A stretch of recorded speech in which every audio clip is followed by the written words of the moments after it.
Hi guys. Tonight we step into a world where your very breath turns white in the air, a frozen mist clinging to your beard or lips. You can feel the sharp sting of cold biting at your skin, making your bones ache as if the earth itself wants you gone. Snowdrifts rise higher than your shoulders, winds howl through valleys, and the night stretches endlessly across a glacial plain.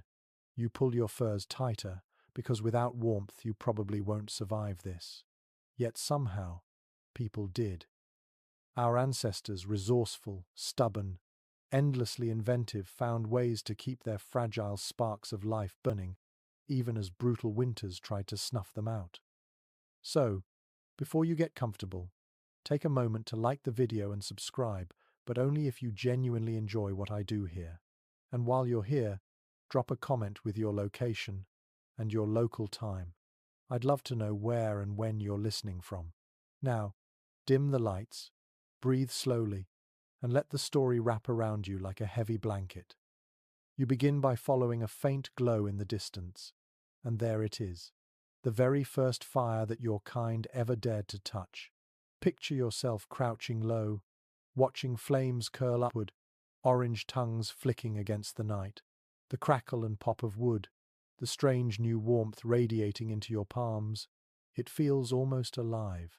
Archaeologists tell us that early humans first harnessed natural fires from lightning strikes or forest blazes, carefully carrying embers to caves. Imagine the risk of grasping a smouldering branch with nothing but trembling hands and hope. Yet once fire was coaxed into existence inside a cave or beneath a rock shelter, it became sacred, a center of life itself. The warmth is immediate, but so is the danger. Sparks can scorch skin, smoke can choke lungs, and flames may leap unpredictably. Historians still argue whether those first flames were tamed by sheer luck or by watching animals fleeing fire and learning from them. Some even suggest our ancestors may have deliberately fanned embers with dried grass earlier than scholars once believed. What's certain is that once the flame was captured, it became not only protection from cold, but also a shield from predators. You huddle near, listening to wolves snarl just beyond the glow. They don't dare cross that fiery boundary. Close your eyes for a moment. Hear the hiss of wet wood tossed onto hot coals. Smell the acrid bite of smoke curling into your hair. The shadows dance along cave walls, turning ordinary rocks into living figures. You realize that this warmth is more than physical, it is psychological. Fire tells you that you are not powerless against the darkness. You belong here, even in a frozen world. A quirky tidbit. In some places, people may have used burning piles of dried animal dung to keep fires alive. Imagine that smell, the pungent, earthy smoke filling your nostrils. Hardly pleasant, but survival often cares little for comfort. Some bands even smeared ash on their skin, not only to repel biting insects, but perhaps to feel closer to the flames they relied upon. You extend your hands, rough and blistered, toward the fire. The skin cracks, but the warmth soaks in, pulling life back into your fingers. You can almost hear your heartbeat slowing as your body accepts this reprieve. Yet you can't help but notice the limits. Step just a pace or two away, and the cold bites again. This fragile fire must be fed constantly.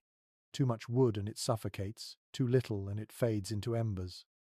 It becomes an eternal task, tending, feeding, guarding against the wind that wants to steal it away. Imagine trudging through snow with a smouldering stick wrapped in leaves, desperately carrying yesterday's flame into today. If the fire died, you faced death. That urgency wove fire into ritual.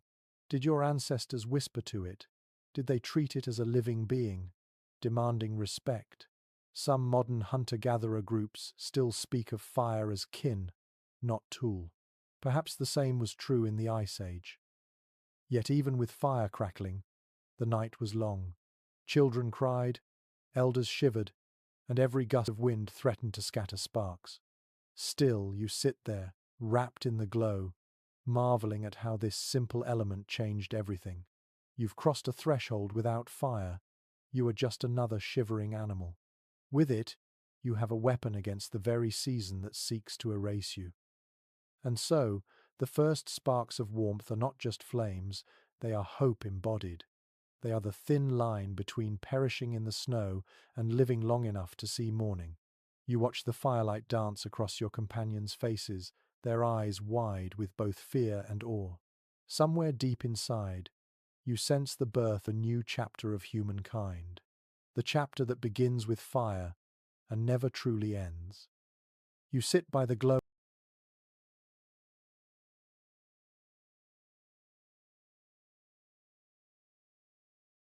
embers, listening to the faint crackle as the flames settle into a rhythm, their light licking the rough walls of the cave. The fire keeps you alive, yes, but you quickly realize that warmth must travel with you, not just remain in one spot.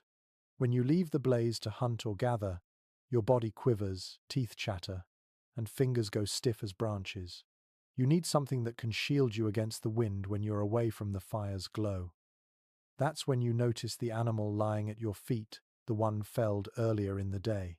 Its hide is thick, its fur dense, and as you press your cold hands against it, you feel the lingering warmth it once carried. You tug the skin across your shoulders, and suddenly, you are not quite so fragile. It's here, in this frozen breath of time, that humans become tailors. Not tailors as we know them, with fine scissors and delicate fabrics, but crude innovators wielding sharp stones and splinters of bone. The earliest clothing wasn't stitched so much as draped entire hides thrown over shoulders like blankets. Imagine trudging through the snow with a reindeer skin wrapped around you, the fur brushing against your cheek, the smell pungent and musky, but the insulation undeniable. You tie it with sinew, tough and wiry, scavenged from the very animal's insides. In these raw materials, every part of the creature has a purpose. Nothing is wasted. Even the parts you might turn your nose at become survival tools. Archaeological evidence shows that as far back as 170,000 years ago, early humans were already using scraping tools to prepare hides. The process was laborious. First, you stripped the skin of its flesh. Then you stretched it, smoked it, pounded it with stones, sometimes even chewed it to soften the fibers. The result was crude leather, flexible enough to wrap, tough enough to shield from wind. Historians still debate whether clothing appeared purely for survival against cold climates or whether modesty and ritual also played a role. Was a strip of hide tied around the waist practical warmth, or the very first fashion statement? As you picture yourself in this ancient scene, you can feel the bite of the cold lessen as layers of hide surround you. But survival clothing was never elegant. Picture the seams, if they could be called that at all. Stitched with bone needles, thick as a twig, leaving gaps that whistled with cold air. A quirky tidbit, some groups may have used fish bones sharpened to fine points as needles, threading animal sinew through holes punched into hide. The thread? Twisted gut fibers, surprisingly strong and flexible. It sounds crude, but imagine being snug in a tunic stitched together with the very intestines of the deer you just ate. Your movements, though, are clumsy. Early garments were stiff, not supple like modern jackets. The smell lingered half smoke, half musk, a reminder that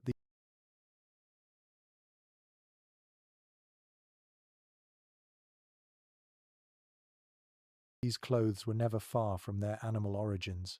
And yet, as you trudge across icy ridges, those awkward pelts keep you alive. You see your breath fogging in the air, feel the snow crunch beneath your wrapped feet, and realize this second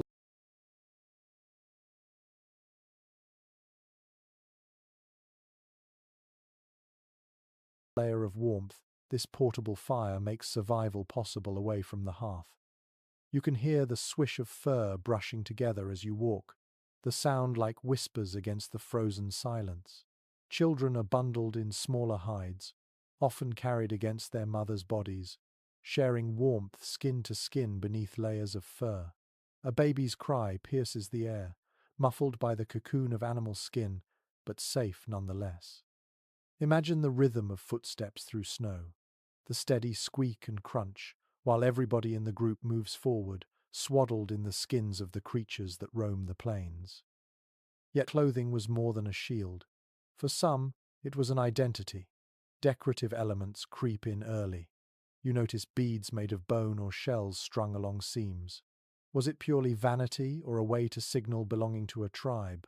Some scholars argue these adornments carried spiritual weight, invoking animal spirits for protection. Historians still argue whether these embellishments were first introduced as a way of marking social status, or simply because humans, even in the harshest environments, couldn't resist making their tools a little more beautiful. You press your hands against your stitched cloak, marveling at how something so crude could be so effective. The cold no longer claws at your skin quite as fiercely. Your ears, wrapped in fur, no longer burn from the wind. You sense the beginnings of ingenuity that will, millennia later, lead to tailored garments, layered fabrics, and even heated jackets. But right now, in this ancient moment, the very act of scraping hide and piercing it with bone is revolutionary. The camp fills with the rhythmic sound of scraping. Each adult sits by the fire, stretching skins over wooden frames, pulling stone scrapers across hide, flakes falling like snow into the dirt. Smoke rises as hides are hung near the flames to dry, the acrid scent curling into your nostrils. You taste it on your tongue, smoky, bitter, but somehow reassuring. Every sound, every smell, every sensation is wrapped in the knowledge that clothing means warmth, and warmth means life. A quirky ritual emerges. Before a hunt, some may have stroked their cloaks, muttering words to the animal spirit of the fur. Did they believe wearing the hide of a wolf gave them the wolf's strength? Perhaps. Did they think a deer pelt might draw herds closer? Maybe. You don't know, but you sense reverence in the way they handle skins, never carelessly, always with purpose. Now picture yourself in a blizzard. The fire is far behind, and snowflakes pelt your cheeks like tiny knives. Your cloak whips in the wind, heavy and damp, but still it shields your core. Without it, your fingers would stiffen, your lips would blue, and your heartbeat would slow dangerously. Instead, you pull the hood tighter around your head, the fur bristling against your eyelashes, and keep walking. It's easy to underestimate how revolutionary clothing was. For countless species, survival meant adapting fur or fat naturally. Humans, nearly hairless compared to their animal neighbors, had to invent fur for themselves. In this moment, you realize you are not merely a creature of flesh but of mind, shaping the world to suit your needs. It is the first whisper of technology. And though clumsy, though awkward, it carries you through winter's jaws. Even now your cloak rustles, smelling faintly of the hunt, stitched clumsily yet tightly enough to trap your body heat. You are encased in warmth that is not your own but borrowed, repurposed, honored. And as the wind rattles against your back, you feel grateful for every stitch, every scrape, every drop of sweat that went into turning an animal's life into your survival. This is no mere garment. It is your shield, your blanket, your second skin. Without it, you would freeze. With it, you live another day. You shuffle deeper into the cave, the fur cloak wrapped around your shoulders, heavy but reassuring. Outside, the blizzard howls like a wild animal determined to claw through stone. But inside, shadows flicker across the walls, and the air, though smoky, holds the fragile promise of warmth. Tonight, survival isn't about the fire alone, nor the hides that cling to your skin. It's about bodies pressed close together, the collective warmth of your companions forming a living wall against the cold. You ease yourself down onto the rocky floor, feeling the sharp edges through layers of pelts. Your back leans against the rough limestone, cold seeping through but dulled by the fire's glow. Around you, others gather in a loose circle. Their faces are half lit, half swallowed in shadow, eyes blinking slowly, weary from the day's hunt. Then one by one, they edge closer, shoulders touching, legs overlapping, breath mingling in the air, until the entire group becomes a single pulsing mass of warmth. You exhale, and the person beside you inhales. sharing not just air but comfort. The science is simple enough. Body heat radiates, each person contributing their small spark to the communal fire. Alone, you would shiver endlessly, teeth chattering like stones knocking together. Together, your group becomes a furnace. This practice of huddling is hardly unique to humans. You've seen birds fluff their feathers and nest close, and penguins far in the frozen southern reaches still perform their communal huddles today. But for early humans, huddling wasn't just convenience. It was ritual. It was survival. Historians still debate whether cave living was more about warmth or safety. Some argue caves were chosen for protection from predators and weather alike. Others believe they were temporary, seasonal shelters, used only when the cold turned unbearable. But inside these stone wombs, there's no denying the psychological effect. You feel safer when surrounded by others. Your breathing slows. Your fear of the dark fades, replaced by the gentle rise and fall of the chest pressed against your shoulder. A quirky tidbit. Some archaeologists speculate that groups even arrange themselves strategically, with the youngest and weakest pressed into the center of the huddle, cocooned by the stronger adults. Imagine that, a circle of bodies forming not just warmth but protection, like rings of a living tree sheltering its tender core. Babies would be wrapped in multiple hides, held skin to skin against a parent's chest, their cries muffled by the steady rhythm of a heartbeat. In this way, warmth became more than physical, it was emotional, a reassurance of belonging. Close your eyes for a moment.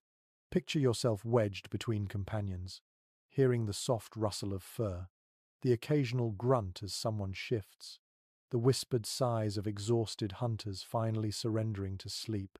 The cave air is thick with smoke and musk, a mingling of sweat, damp hide and charred wood. Not pleasant, no, but strangely comforting. In the silence between gusts of wind, you notice the sound of breathing filling the cave, a chorus of inhales and exhales weaving together like a lullaby. But it isn't always idyllic. Space is cramped. Stones dig into your ribs, and the fire's smoke irritates your eyes. One person coughs, another sneezes. Illness spreads quickly in such tight quarters. Yet the alternative, sleeping alone, separated from the group, means risking frostbite, predators, or worse. The discomfort is bearable compared to the finality of the cold. You imagine children, restless in their sleep, kicking free of their hides. A mother instinctively tucks them back in, pulling them close beneath her arm. Elderly members of the group, weaker and slower, are cushioned between younger bodies, their frail warmth preserved by those who still have strength. In this way, survival becomes collective.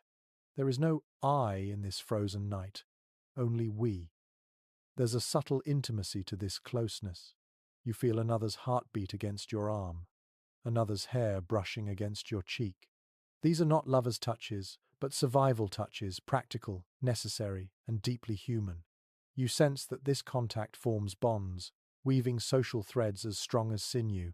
Maybe tomorrow, when food is scarce, the person pressed against your side tonight will share their last scrap with you, because warmth once passed between you. Survival is physical, yes, but also relational.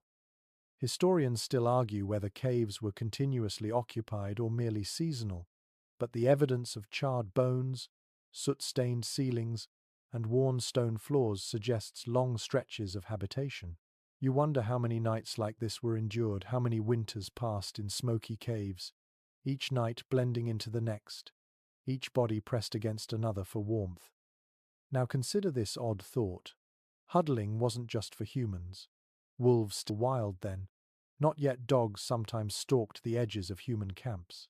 Perhaps, in the most desperate winters, a brave wolf pressed close enough to share warmth, foreshadowing the bond between species that would one day become companionship.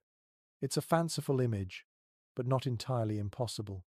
Archaeological traces suggest wolves and humans crossed paths long before domestication took hold. Imagine the shared heat of fur and flesh, predator and prey edging toward uneasy alliance under the same roof of stone. You reach down, running your fingers across the rocky floor, gritty with ash and dirt. Every detail of this environment is etched into your senses.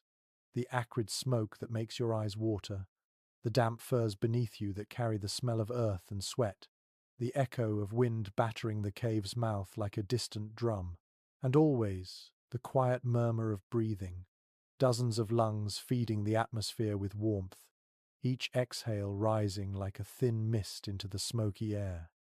The huddle is more than necessity, it becomes ritual. Perhaps before sleep, someone mutters words of gratitude to the fire, to the hides, to the warmth of neighbors pressed close. You can picture a leader or elder speaking softly, reminding the group of ancestors who survived winters even harsher than this one. A child, frightened by the darkness, listens and feels less alone, reassured by the solid wall of bodies around them. A quirky habit emerges in your imagination. Maybe some individuals preferred the outside edge of the huddle, close to the fire, trading body heat for flame's warmth. Others, weary of smoke, chose the center, where the air was stiller and warmth more consistent. It's a delicate balance, like a living organism arranging itself nightly, adjusting as needed to survive. And so, you lie there, not as an individual, but as part of a greater whole. Every shuffle, every sigh, every shared breath becomes part of the rhythm of survival. You realize that warmth is not just a matter of fire and fur, it is communal. It is born of connection, of trust, of the willingness to press against another and share what little you have. Without this closeness, the cold would claim you. With it, you endure, night after night until the thaw comes.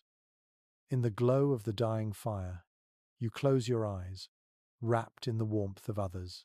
The storm outside still rages, but within this cave, you are cocooned in human ingenuity and human closeness.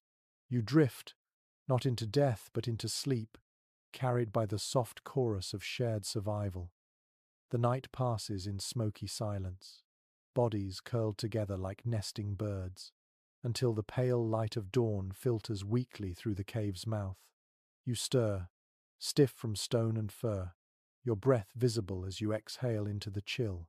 The fire has burned low, leaving behind a soft glow of embers.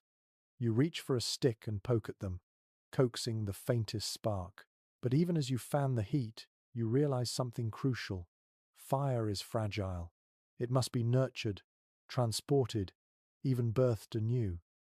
And this is where bones and stones enter the story, the earliest tools for creating fire, the ancestors of every lighter, every match, every stove you have today. You step outside into a world crusted with frost, snow crunching beneath your hide-wrapped feet. In your hand, you clutch a piece of flint, its edge sharp enough to slice skin. Another stone lies beside you, duller but harder iron pyrite, perhaps. You strike them together, and for the first time you see it, a tiny spray of sparks. It's nothing at first, fleeting glimmers swallowed by the wind.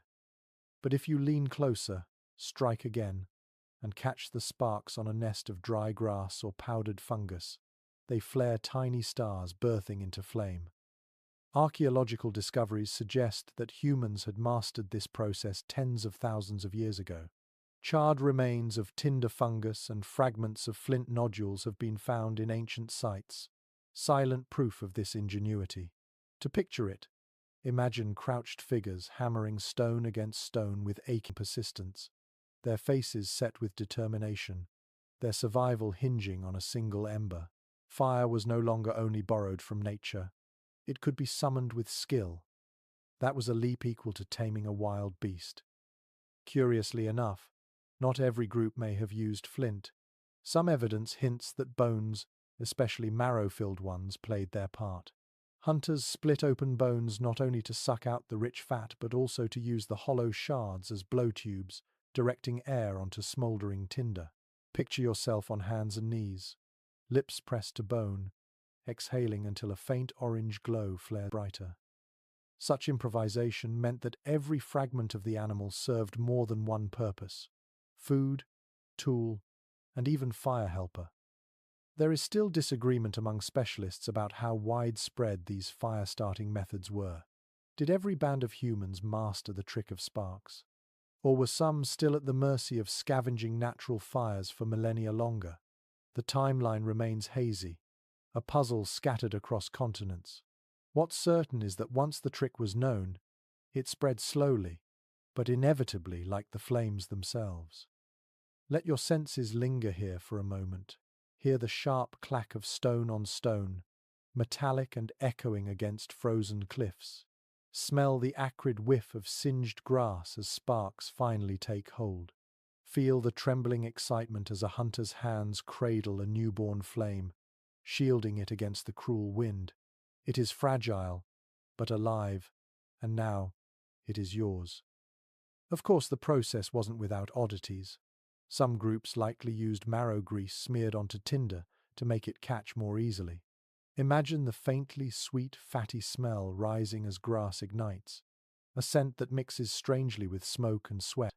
Others may have discovered that certain dried mushrooms like tinder fungus burned slowly, carrying a glowing ember for hours.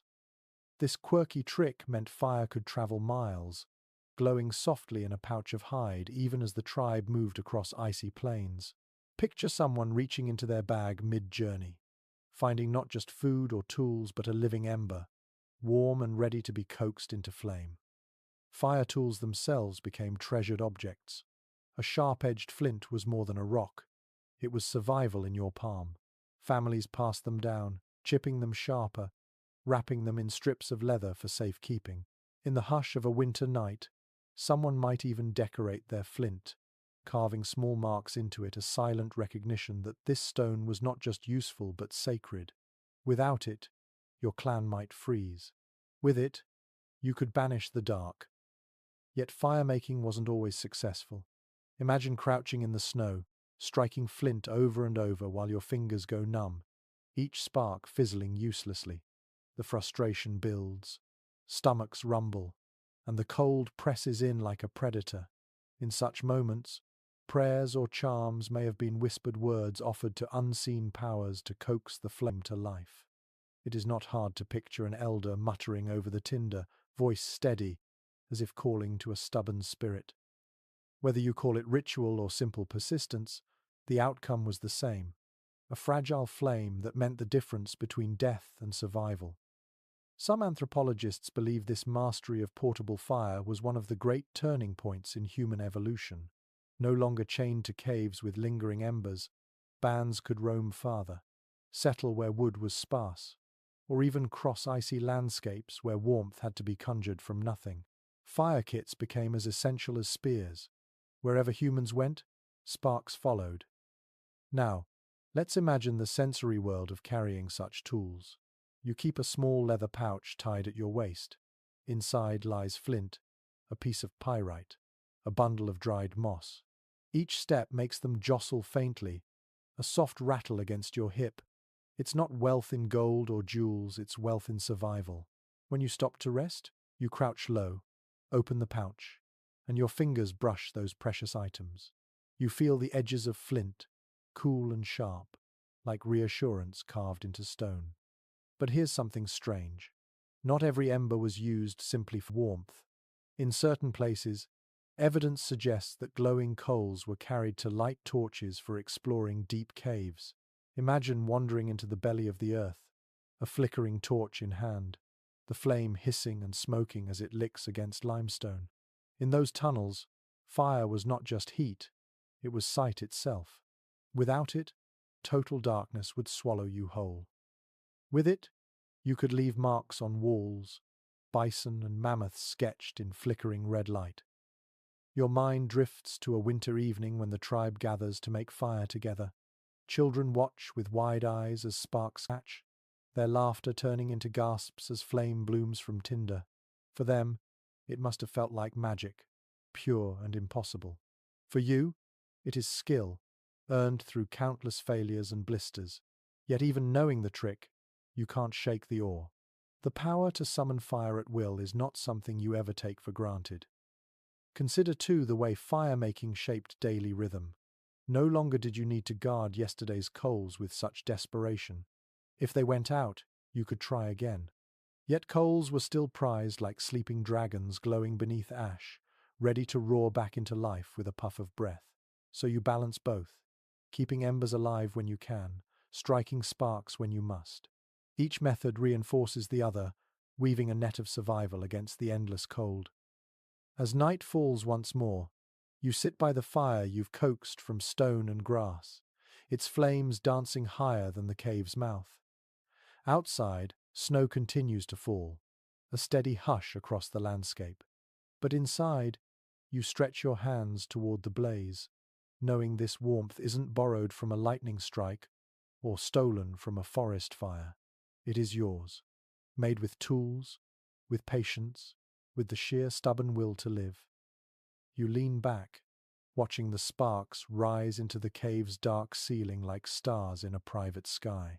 And you realize something simple but profound.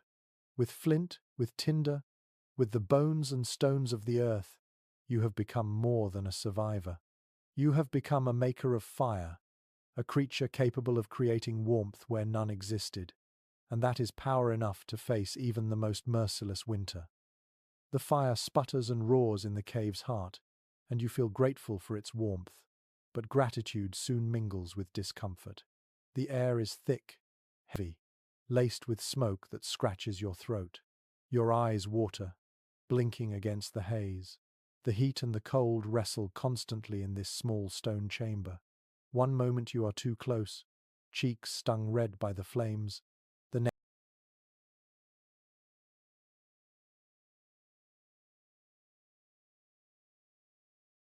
next you edge back and the chill claws at your spine.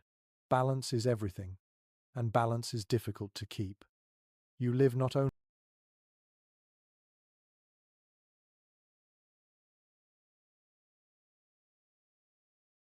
with warmth, but with the burden of smoke.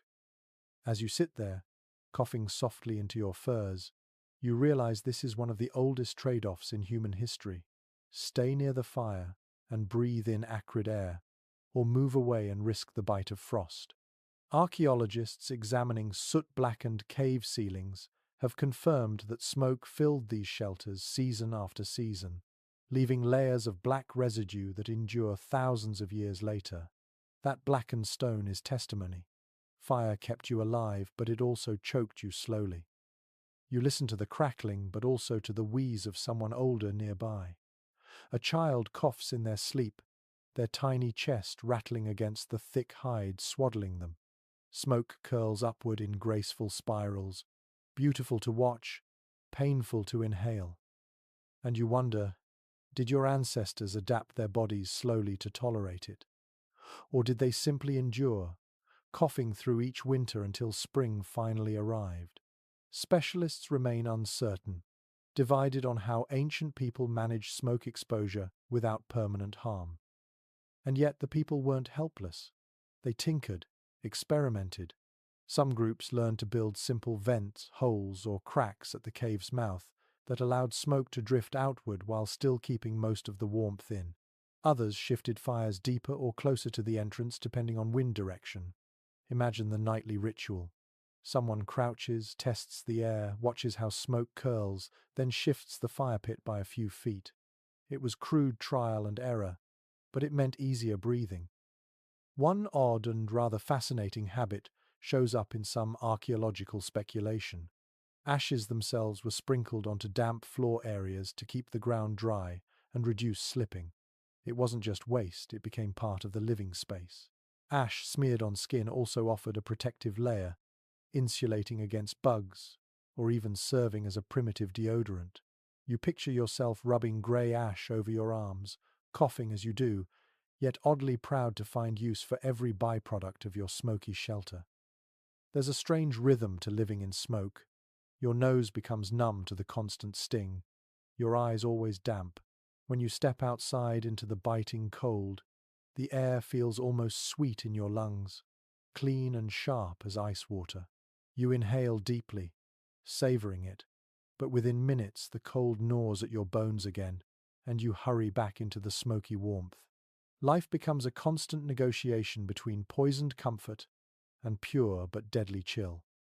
Inside, you notice fire placement isn't random. The tribe gathers around a central hearth, everyone positioned so that warmth is shared equally. Children closest, adults further out, hunters and elders taking places depending on their needs. The smoke moves upward, clinging to the ceiling, a grey fog through which shadows of stalactites loom like ghostly teeth. By the end of a long winter, the cave's roof drips black resin from years of soot, a silent diary of human endurance. Scholars often puzzle over the impact this had on health. Did repeated winters of inhaled smoke shorten lives, weaken lungs, or foster resistance? The truth remains elusive. What we do know is that people lived long enough to pass on knowledge, to teach fire-making, to raise children who would survive the next winter. That resilience, even amid constant irritation, is remarkable. Now close your eyes for a moment and imagine the sensory symphony of such a night. The warmth of flames licking your skin, almost too hot, the prickle of smoke in your nostrils, the constant itch in your throat, the occasional sting of sparks landing on your arm, forcing you to swat quickly, then the soundscape, the fire's low roar, the sighs and coughs of your companions, the faint whistling of wind outside. It's uncomfortable, but it's life. Still, even discomfort breeds ingenuity.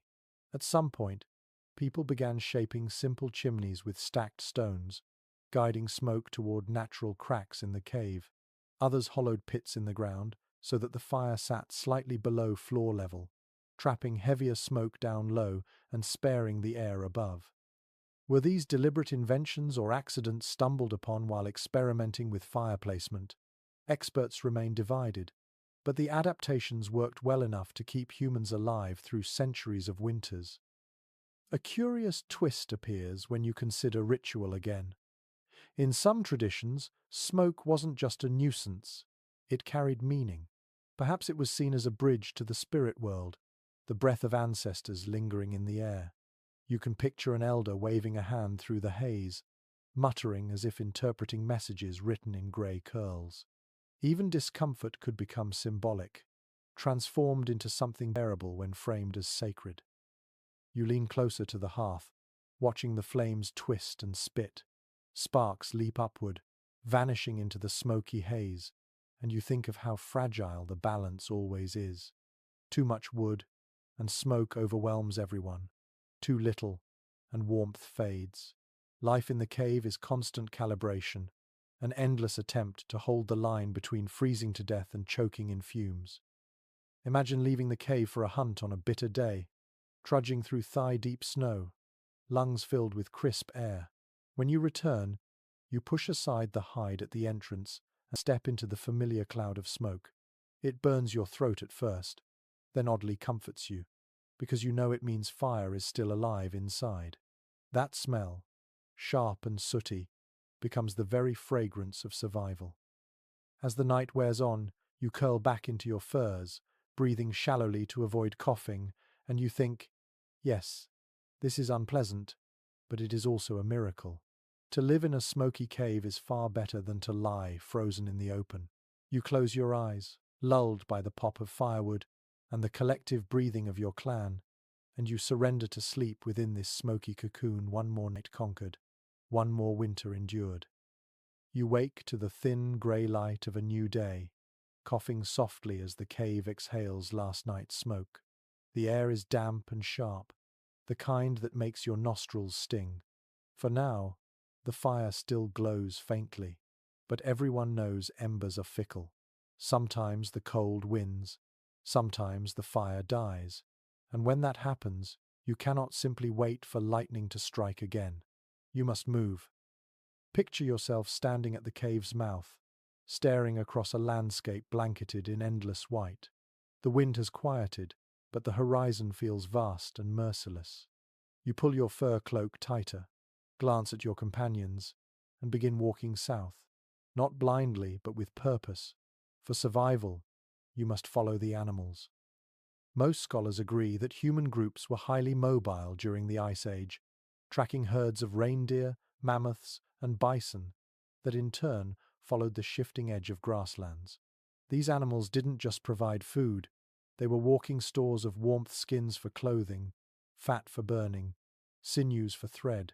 Without them, you would starve and freeze, so you walk where they walk. But mobility itself becomes a strategy against the cold. Why endure the harshest grip of winter if a valley farther down might be milder? Why suffer in frozen mountains if plains just south of here hold gentler winds? Anthropologists continue to debate how deliberate these migrations were, whether bands had seasonal patterns carefully mapped, or whether they simply wandered until they stumbled into warmer lands. What's clear is that movement became as essential as fire itself. Imagine trudging for days, snow crunching beneath your makeshift boots stuffed with dry grass. The air cuts at your cheeks, reddens your lips. But then you crest a ridge and look down at a valley where snow is thinner, where water trickles in a half-frozen stream. There, reindeer huddle, their breath rising in clouds. That sight fills you with hope. It means not just food but fuel, clothing, even warmth from their very presence. Unusual details surface from archaeological finds. Sometimes, entire families packed up shelters made from mammoth bones and hides, dismantling and carrying them across icy terrain. Think of the weight, huge curved tusks slung across shoulders, hide sheets rolled and tied with sinew. The journey was brutal, but so was staying put. Portability was life. Even embers were portable, a glowing chunk of charcoal tucked in a container of ash, carried carefully so the next camp could be lit without starting from scratch. That ember was a family treasure, as important as any tool. You can hear the rhythm of migration, footsteps muffled in snow, sleds creaking under the pull of dogs, the soft whimper of children bundled tightly against their mothers' chests. Every sound blends into a strange song of survival. At night, the tribe halts, and men scrape clear a patch of frozen ground while women gather brushwood. The fire is lit again, meals are cooked, stories are told. Then, by morning, the group moves once more.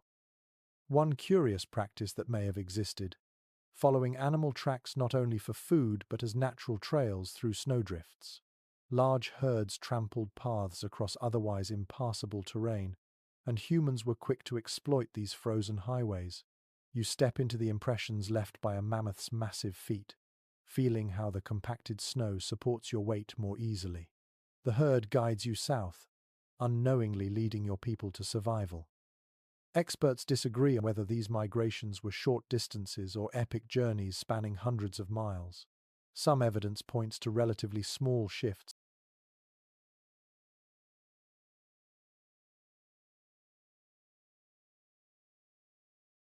moving down valleys, from highlands to lowlands. Others propose larger arcs, entire regions traversed in search of gentler winters. Either way, you imagine the relief of entering a sheltered valley after weeks of exposure. The air feels softer here, the wind less cruel. For a moment, you even dare to smile. Yet migration was not without cost. The elderly slowed the group, children grew restless, and hunger gnawed at everyone's patience. Still, the alternative, staying in one place as the cold deepened, was unthinkable. So the group moved as one organism, bound by necessity, guided by instinct, trusting in the ancient pull of following animals and rivers. There's something hypnotic about the rhythm of walking through snow, step after step, breath puffing white into the air. Your legs ache, your shoulders burn beneath the weight of hides and tools. But ahead, there is always the promise of something better. You imagine hearing the faint rumble of reindeer hooves in the distance, each sound a drumbeat urging you forward. At night, as fires burn in temporary camps, you reflect on how mobility itself warms you. The act of walking keeps blood flowing, keeps limbs from stiffening. To sit too long in the cold is to risk stillness turning to frostbite. So even when weary, you press forward, step after step. The very act of migration becomes its own survival tool. And then there is the mental warmth of movement, the comfort of hope. To sit trapped in a frozen valley with dwindling firewood would sap your spirit as much as your body. To walk, however harsh, is to believe tomorrow might be kinder. That belief alone can carry you through biting winds. Picture the sight of your people arriving in a valley where snow lies thinner, where animals graze on frozen grass, where caves dot the cliffsides. Relief spreads through the group like fire catching on dry brush. You hear laughter for the first time in weeks, soft but real. Children chase one another clumsily in their fur wrappings, their cheeks pink, their breath clouding in playful bursts. Even the elders smile, their faces wrinkled but lighter.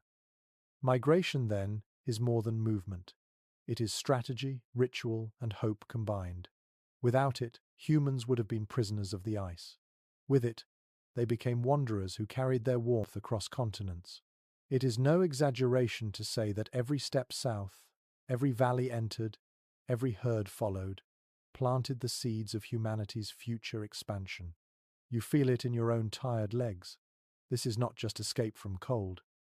This is the beginning of human migration stories that will one day circle the globe. You settle at last in the new valley, lighting a fire from your carefully protected ember, watching sparks leap into life. Around you, the group exhales in relief. The night is still cold, the snow still falls, but here the wind is gentler, the shelter stronger, the hunt closer. You tuck yourself into your furs, feeling the warmth of both fire and movement still coursing through your body, and you understand, to survive winter is not to stay put, but to move, to follow, to trust that somewhere, beyond the next ridge, warmth still waits. You wake again to the crackle of fire, but this time your gaze drifts downward to something subtle, almost hidden beneath the glowing logs. Ashes, charcoal, little fragments of black and grey that seem insignificant, yet they are treasures. You stir them gently with a stick and watch as faint orange glimmers pulse like sleeping hearts. This is the tribe's secret weapon. Not flame itself, but embers that linger, quietly smouldering long after the night has passed. It's widely accepted among archaeologists that ancient people relied on carrying these embers to ensure continuity of fire. Sparks could be fickle, striking flint in a snowstorm often failed, but a coal wrapped in ash or moss might burn slowly for hours.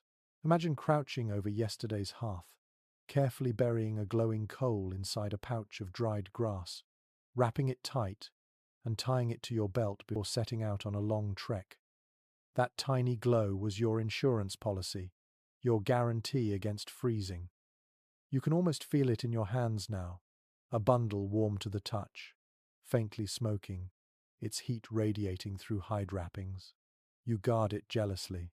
If it dies, tonight's camp will be cold, food will remain raw, and morale will sink like a stone. Protecting an ember becomes as important as protecting a child. Some researchers still puzzle over how far embers could truly be carried. Could they survive a day's march across icy plains? Or were they only useful for short distances, requiring constant nursing? The evidence is scattered, and the answer remains uncertain. But you can picture the scene. A hunter pausing mid-journey, crouching in the snow to blow gently into his pouch, coaxing the ember to glow brighter before sealing it again. His breath turns to frost in the air, but the coal inside lives on, like a heartbeat that must never stop. And here lies a curious little detail. Ash itself acts as insulation. Cover a coal in fine grey powder, and it slows the burn, trapping the heat inside. So what might look like waste, the dusty residue left after fire, was actually precious. You sprinkle ash carefully over your ember bundle, the grey dust clinging to your fingers, and suddenly that tiny glow lasts longer. A strange paradox. The death of yesterday's fire ensures the birth of tomorrow's. There is something almost sacred about these glowing fragments. Imagine elders teaching children how to handle them, warning sternly never to drop, never to waste, never to forget. Perhaps they told stories of people who lost their ember and paid dearly, frost taking their fingers or their lives. Survival wasn't only about courage or strength, it was about memory, diligence, and care. Now close your eyes and picture a caravan of weary figures trudging through snow. Each person bears a bundle. Some carry food, others hides, one or two entrusted with fire. That role is a burden and an honor, a reminder that warmth itself can be passed hand to hand like a living inheritance. Archaeological sites sometimes reveal fire pits layered with both charcoal and fresh wood, suggesting deliberate preservation of coals. You imagine someone rising early, kneeling at the hearth, pushing yesterday's half-burned logs together, feeding them with new kindling, and watching as smoke curls upward.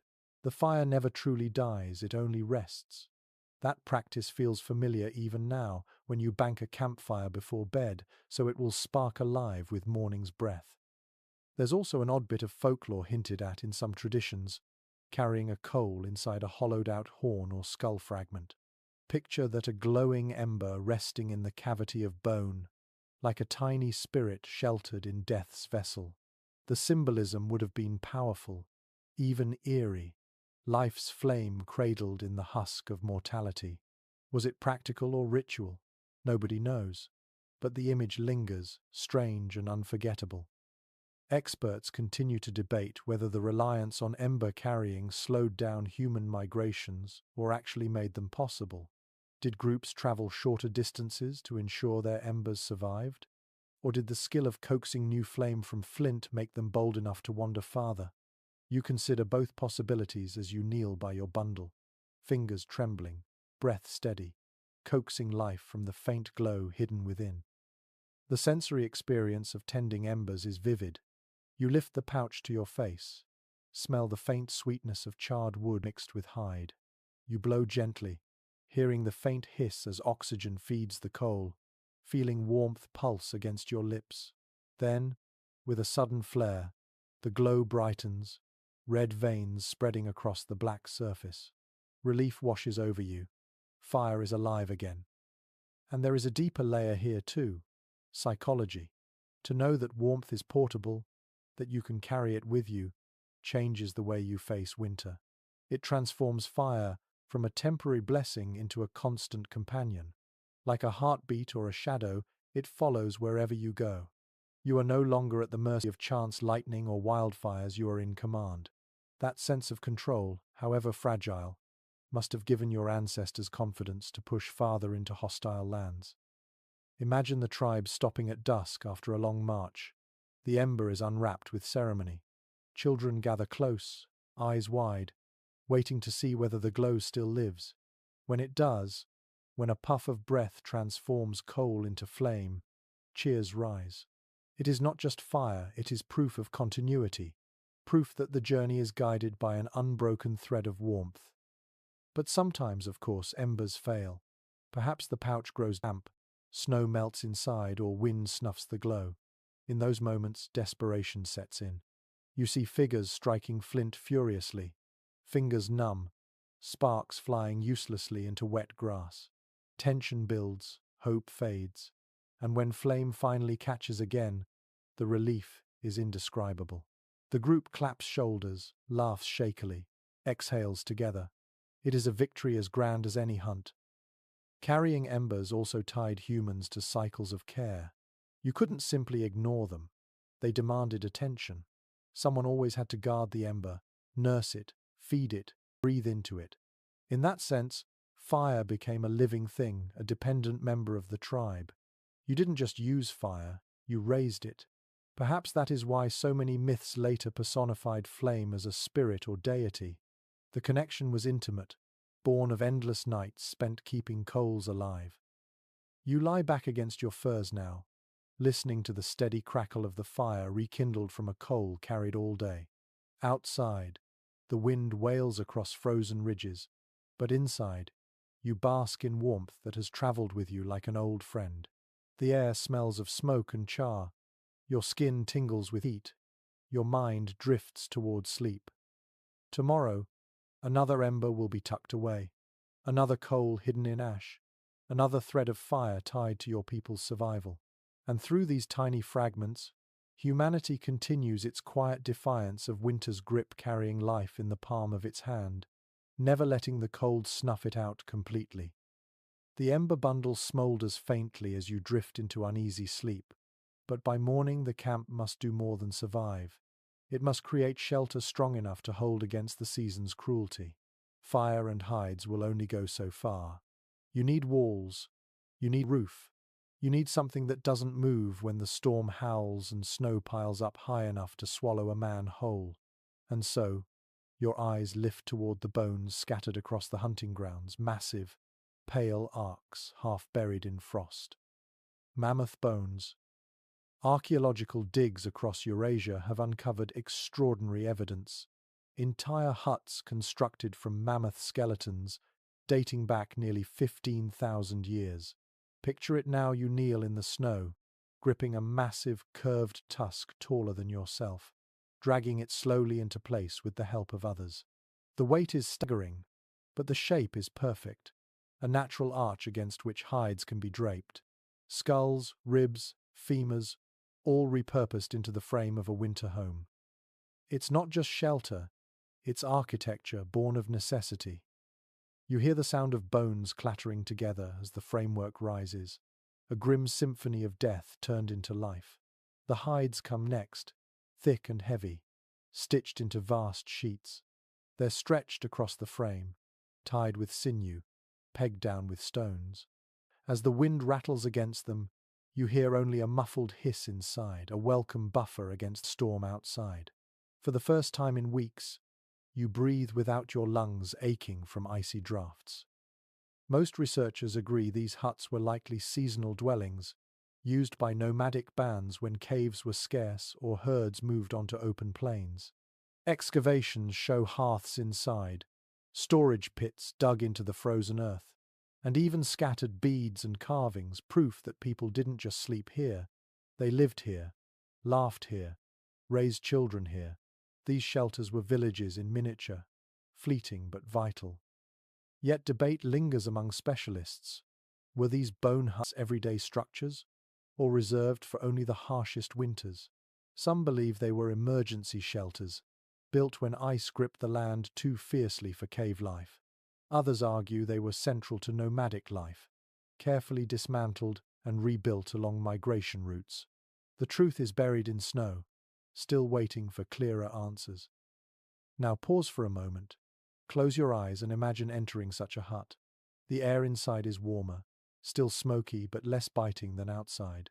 The fire pit glows in the center, its heat reflected back by bone walls. Shadows leap across curved tusks, giving the eerie impression that giants guard your shelter. Children curl on furs near the fire, giggling softly, while hunters rest their weary legs, shoulders finally free from the weight of wind. The space feels temporary, yes, but also astonishingly secure compared to the open plain. One odd yet ingenious detail. Evidence suggests that hides may have been layered with turf, snow, or even ice to create insulation. Imagine patting snow into the seams of your shelter, using the very substance of winter as a shield against its own cold. It sounds contradictory, but snow, when packed, traps air and becomes an excellent insulator. You might chuckle at the thought. The cold itself saves you from the cold. The sensory world of such a hut is vivid. The thick musk of hides mixes with the faint mineral tang of bones. The crack of wood in the hearth echoes softly within enclosed walls, muffled by snow outside. Your fingers brush against the curved surface of a tusk, polished smooth by countless touches, and you feel both awe and gratitude for the creature that gave its remains to your survival. There's an emotional weight here, too. To build with mammoth bones is to acknowledge death's gift. Perhaps rituals were performed during construction chants to honor the animal, gestures to ensure its spirit did not resent being turned into walls. Some anthropologists suggest these huts were not just practical but spiritual spaces, bone and hide infused with reverence. Whether or not this is true, you can almost sense the hush as your companions pause, hands on tusks, whispering thanks into the frozen air. Think of the effort. Days spent hunting, hours spent skinning, then more hours assembling bones heavy enough to break a man's back, all for a shelter that might last only a season before being abandoned. Yet, the payoff is enormous. Inside, the temperature climbs, bodies relax, sleep becomes less dangerous. That is the measure of human perseverance. Immense labor traded for a few months of survival. You look around at the finished hut and see signs of ingenuity everywhere. Stones line the hearth to retain heat. Entrances are kept low and narrow, forcing you to crouch as you enter so the warm air stays trapped inside. Storage pits hold dried meat and marrow bones, safely tucked below the frozen ground where spoilage slows. The hut hums with life, every corner designed not for beauty but for endurance. A quirky glimpse into daily life. Bones weren't just walls. Some were carved into musical instruments, flutes from bird bones, rattles from hollow fragments. Imagine the eerie sound of a flute echoing inside a mammoth bone hut, the notes mingling with the crackle of fire. Even in the depths of winter, your ancestors found room for song, for rhythm, for a flicker of joy. Scholars still dispute whether these huts were communal or family-based. Did one structure hold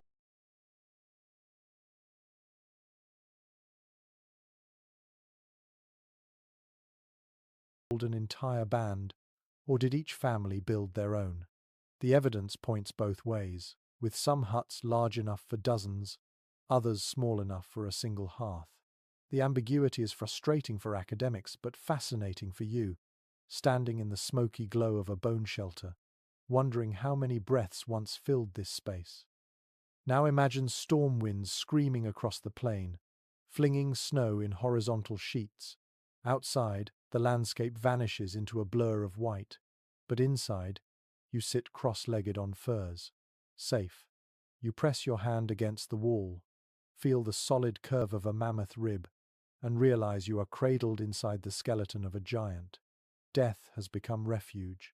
The winter rages, but you do not freeze. As sleep approaches, your senses linger on the soundscape, the crack of tusks settling in the cold, the faint whistle of wind slipping past seams, the rhythmic breathing of your companions. This hut is not permanent, but for now it is enough. You pull your furs tight, gaze at the sparks leaping toward the tusk ceiling, and let gratitude warm you as much as the fire. For in these walls of bone and hide lies proof that humans are not just survivors, but inventors able to turn death into life and cold into comfort. The bone hut holds against the wind, but as night deepens, the fire begins to gutter. The logs spit and collapse into glowing fragments, and though the warmth lingers, the light grows dim. You shift closer, wrapping your furs tighter, but notice a flicker of something strange. It is not just firewood that fuels the flame tonight. A faint, oily smell curls through the hut, sharper than burning wood, almost greasy on your tongue. Someone has dropped a lump of fat into a small stone lamp, and the flame hisses as it licks the oil. This, you realize, is another key to survival. Lamps and torches fed not by wood alone, but by the fat and marrow of animals. Archaeological evidence from Ice Age sites shows traces of carved stone bowls blackened with soot, their hollows once filled with rendered fat. Picture a rough, shallow basin chipped from limestone, a strand of moss or twisted fiber laid across it like a wick. Into that hollow, hunters poured melted marrow, thick and greasy, harvested from bones cracked open with stone hammers. Light blossomed from this concoction, steady and bright enough to see by. The glow painted the walls with dancing shadows, illuminating faces and furs in gold. You can imagine the moment. A hunter kneels, carefully scooping marrow from a split femur, holding it close to the fire until it liquefies. He pours it slowly into the lamp, the smell rich and faintly sweet. When the wick is lit, a new flame rises not as fierce as a bonfire, but steady, controlled. It casts a different kind of light, softer, more intimate, perfect for a long night in a cramped shelter. Curiously enough, traces of such lamps have been found deep in painted caves like Lascaux and Chauvet in France. Some scholars suggest these weren't merely for survival but for exploration. The flicker of marrow-fed flames lit the hidden chambers where bison and horses were drawn on walls. The connection between survival light and spiritual art is tantalizing. Was the lamp simply a tool or a bridge into a sacred world? Debate continues, with no clear answer. The sensory details of this scene are vivid. The flame hums softly, not roaring like a fire, but murmuring. The smell is unmistakable, animal fat burning, thick and pungent, mingling with smoke. The lamp radiates a gentle warmth, enough to thaw stiff fingers if held close. Shadows leap across tusk walls, stretching long and strange, making the hut seem larger, alive with movement. And here lies one of the more unusual practices. In some groups, fat was mixed with powdered charcoal or plant resin to make it last longer,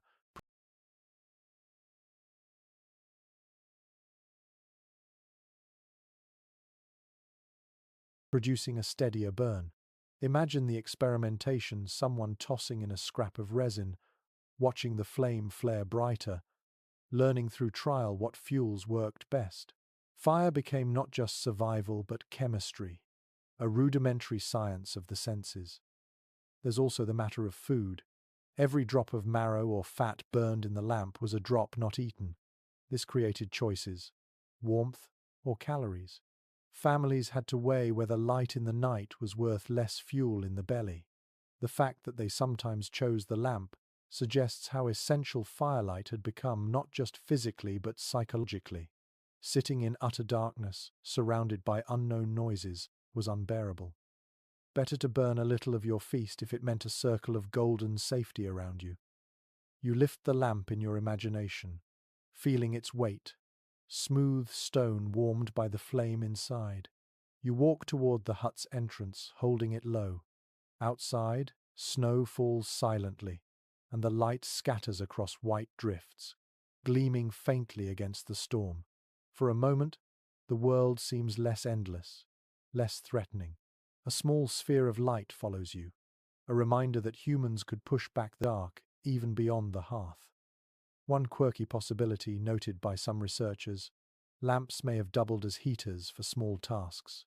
Place your hands over one, and though the warmth is faint, it is enough to thaw frozen fingers. Hold a piece of hide above it, and the fat smoke helps waterproof the surface. Survival wasn't just about big fires, it was also about small flames, intimate and versatile. Anthropologists remain divided on whether these lamps were widespread across all groups or limited to certain regions where stone was abundant.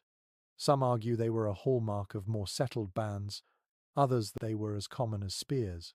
The uncertainty remains, but the evidence suggests at least some humans lived by the light of lamps through winters long and bleak. Now imagine the psychological shift. The hut is quiet, the large fire fading, but the lamp still burns. Its flame is delicate, steady, like a heartbeat in stone.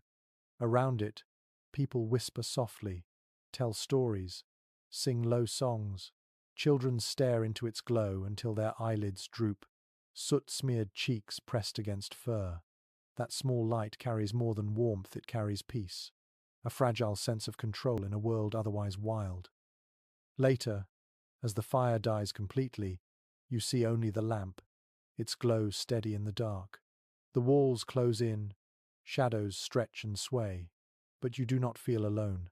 The lamp is your sentinel, your companion. You hear the wind outside, a hollow scream across the plains. But here, within this circle of marrow-fed light, you rest safe. Close your eyes and feel the soft warmth of that glow. Smell the faint greasy tang of burning fat. Hear the quiet hiss as the wick sizzles. The world outside may be frozen and merciless, but here, in this little dome of light, you understand why humans endured. Not only because they fed the body, but because they fed the mind, easing fear with even the smallest flame. And so, as you finally drift into sleep, you realize survival is not only about big fires and heavy hides. Sometimes it is about the tiniest flame, cradled in stone, fueled by marrow and fat. That humble lamp was as vital as any spear or hut. It gave warmth to hands, light to eyes, and courage to hearts. Without it, darkness would have swallowed you whole. With it, even in the longest winter night, you carried a piece of the sun in your palm. The lamp flickers softly, but the air inside the hut grows heavy. Even with its glow, the cold presses close, sneaking in through every seam. You shift on your bed of hides, pulling another pelt across your shoulders. This is where the true genius of ancient survival shines. Not just fire, not just clothing, not just shelter, but the art of sleeping together, layered in fur, bodies forming nests of warmth like wolves in a den. Imagine lying down on a floor lined with animal skins, their softness a buffer against stone or frozen earth. The hides carry a musk of smoke, blood, and fur, not pleasant, but comforting. You curl close to your kin, children tucked between adults, elders cushioned by stronger bodies. Everyone shares not only body heat but hides, overlapping layers until the group becomes one great breathing bundle. The sound is steady, inhales and exhales blending into a low hum, like waves lapping against a shore. Archaeological traces of such practices are subtle, charred bedding layers, piles of overlapping hides discovered in ancient sites, but they tell us this. Humans treated sleep as strategy. You didn't simply collapse wherever you fell.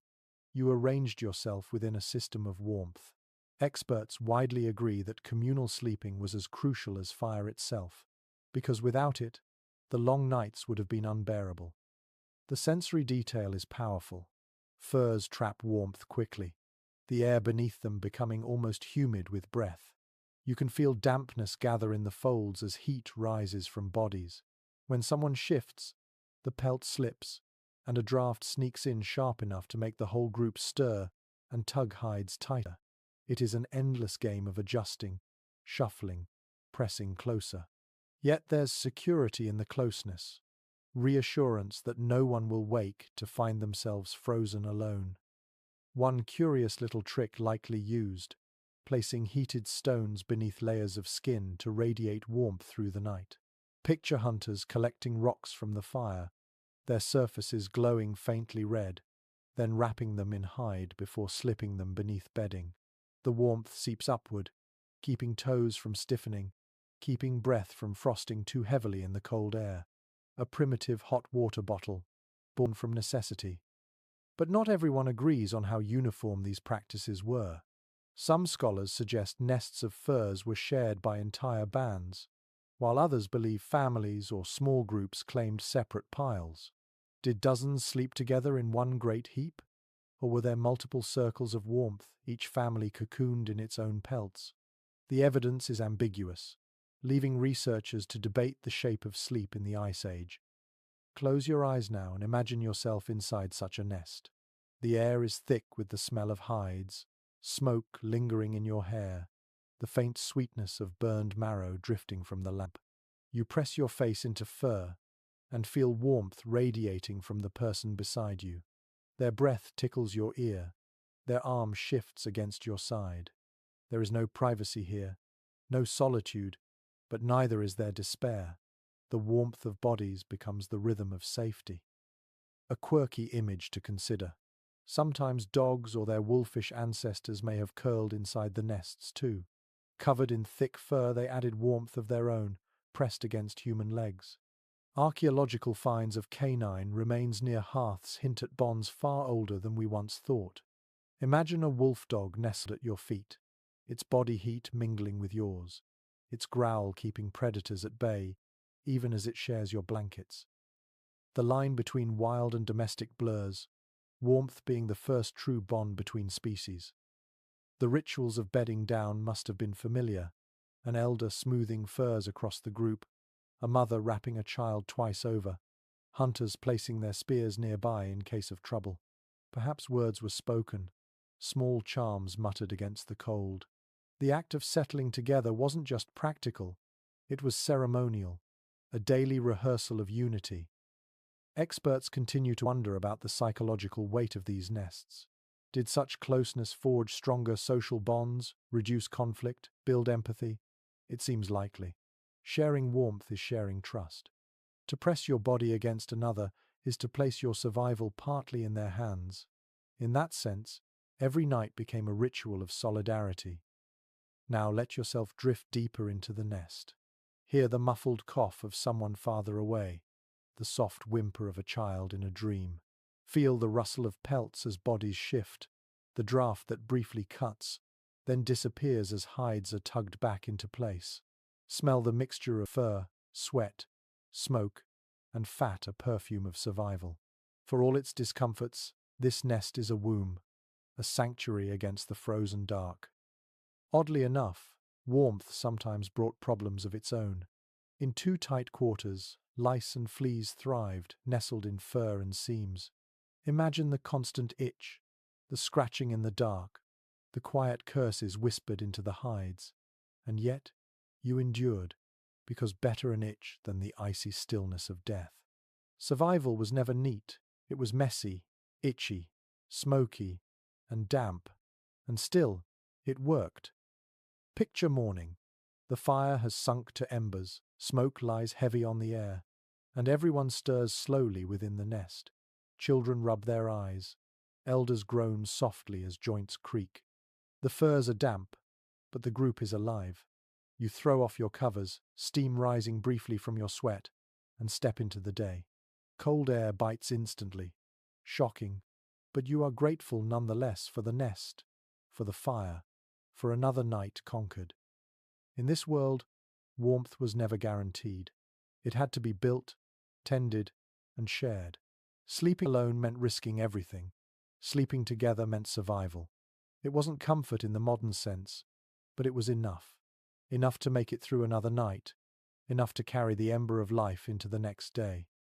And so you learn that survival in the Ice Age wasn't only about weapons or shelters or fires, it was also about how you lay down to sleep, how you pressed into others, how you wrapped yourself in furs, how you trusted the circle to hold against the dark. That, too, was a fire one that burned in bodies rather than wood. You pull the hides closer around you now, nestling into the collective warmth, listening as the last embers of the lamp glow faintly. Outside, the cold waits, patient as ever. But inside, for this night, you are safe, you are warm, and when you finally drift into dreams, it is not alone, but within a living blanket stitched from bodies, breath, and fur.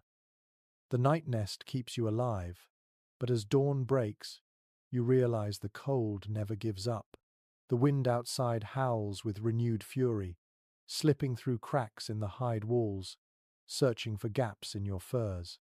You glance at the fire, see it sputtering under the draft, sparks whipped sideways by gusts sneaking into shelter. That's when the tribe begins another ritual of survival, shaping barriers against the wind. Stones are dragged, stacked, and placed carefully, not as weapons but as shields for the flames. Archaeological remains of such windbreaks can still be found, rings of stones blackened with soot, evidence that fires once burned within their protective walls. Picture yourself hauling a heavy rock across frozen ground, breath steaming, arms trembling. You set it down with a dull thud, and slowly, a low wall takes form around the fire. When the wind roars, the flames barely flicker. The difference is instant. Heat gathers, smoke rises straighter, and suddenly the hearth feels like a fortress against the storm. Specialists widely agree these simple structures were among the earliest forms of architecture. Not houses, not huts, but modest circles of stone that transformed fragile fires into reliable centers of life. Think of them as cradles, rock arms that kept fire safe, even when snow drifted and winds screamed. Without them, every meal risked being smothered, every night threatened by dying embers. The sensory details are vivid. You hear the scrape of stone against stone, the clatter as one slips and tumbles, the grunts of companions as they lift. The smell of earth clings to your hands, cold grit pressed into your palms. Once the circle is complete, you feel a difference immediately. The fire burns hotter, the heat gathering instead of scattering. Your cheeks flush with its strength, and for a moment, you almost forget the cold. Yet there is a debate that lingers among researchers. Were these stone rings always practical windbreaks, or did they sometimes serve ceremonial purposes as well? Some argue the careful placement of stones hints at more than function. Others see them purely as survival engineering.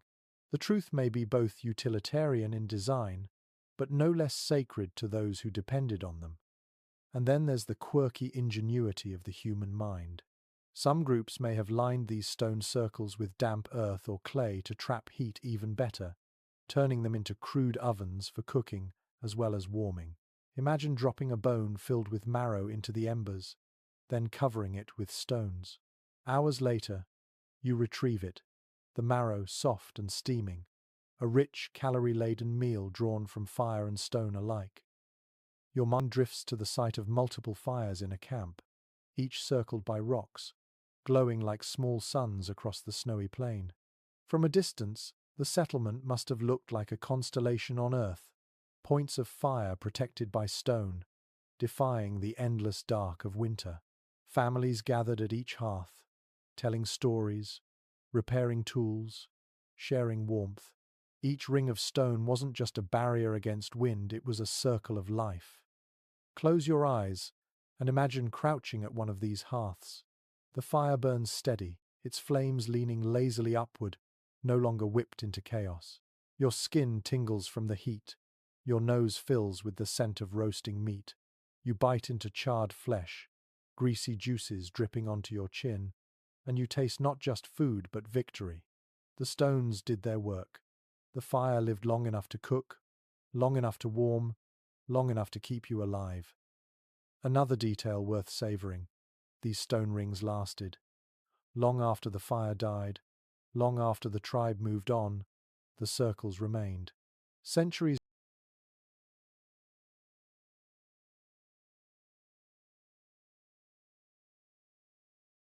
later, archaeologists stumble upon them, blackened rocks whispering stories of nights long past.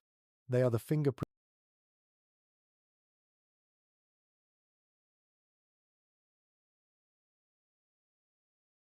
of survival, silent and enduring. But building them was not without hardship. Stones were heavy, fingers froze, wind mocked your efforts. Sometimes walls collapsed, scattering sparks dangerously close to hides and furs.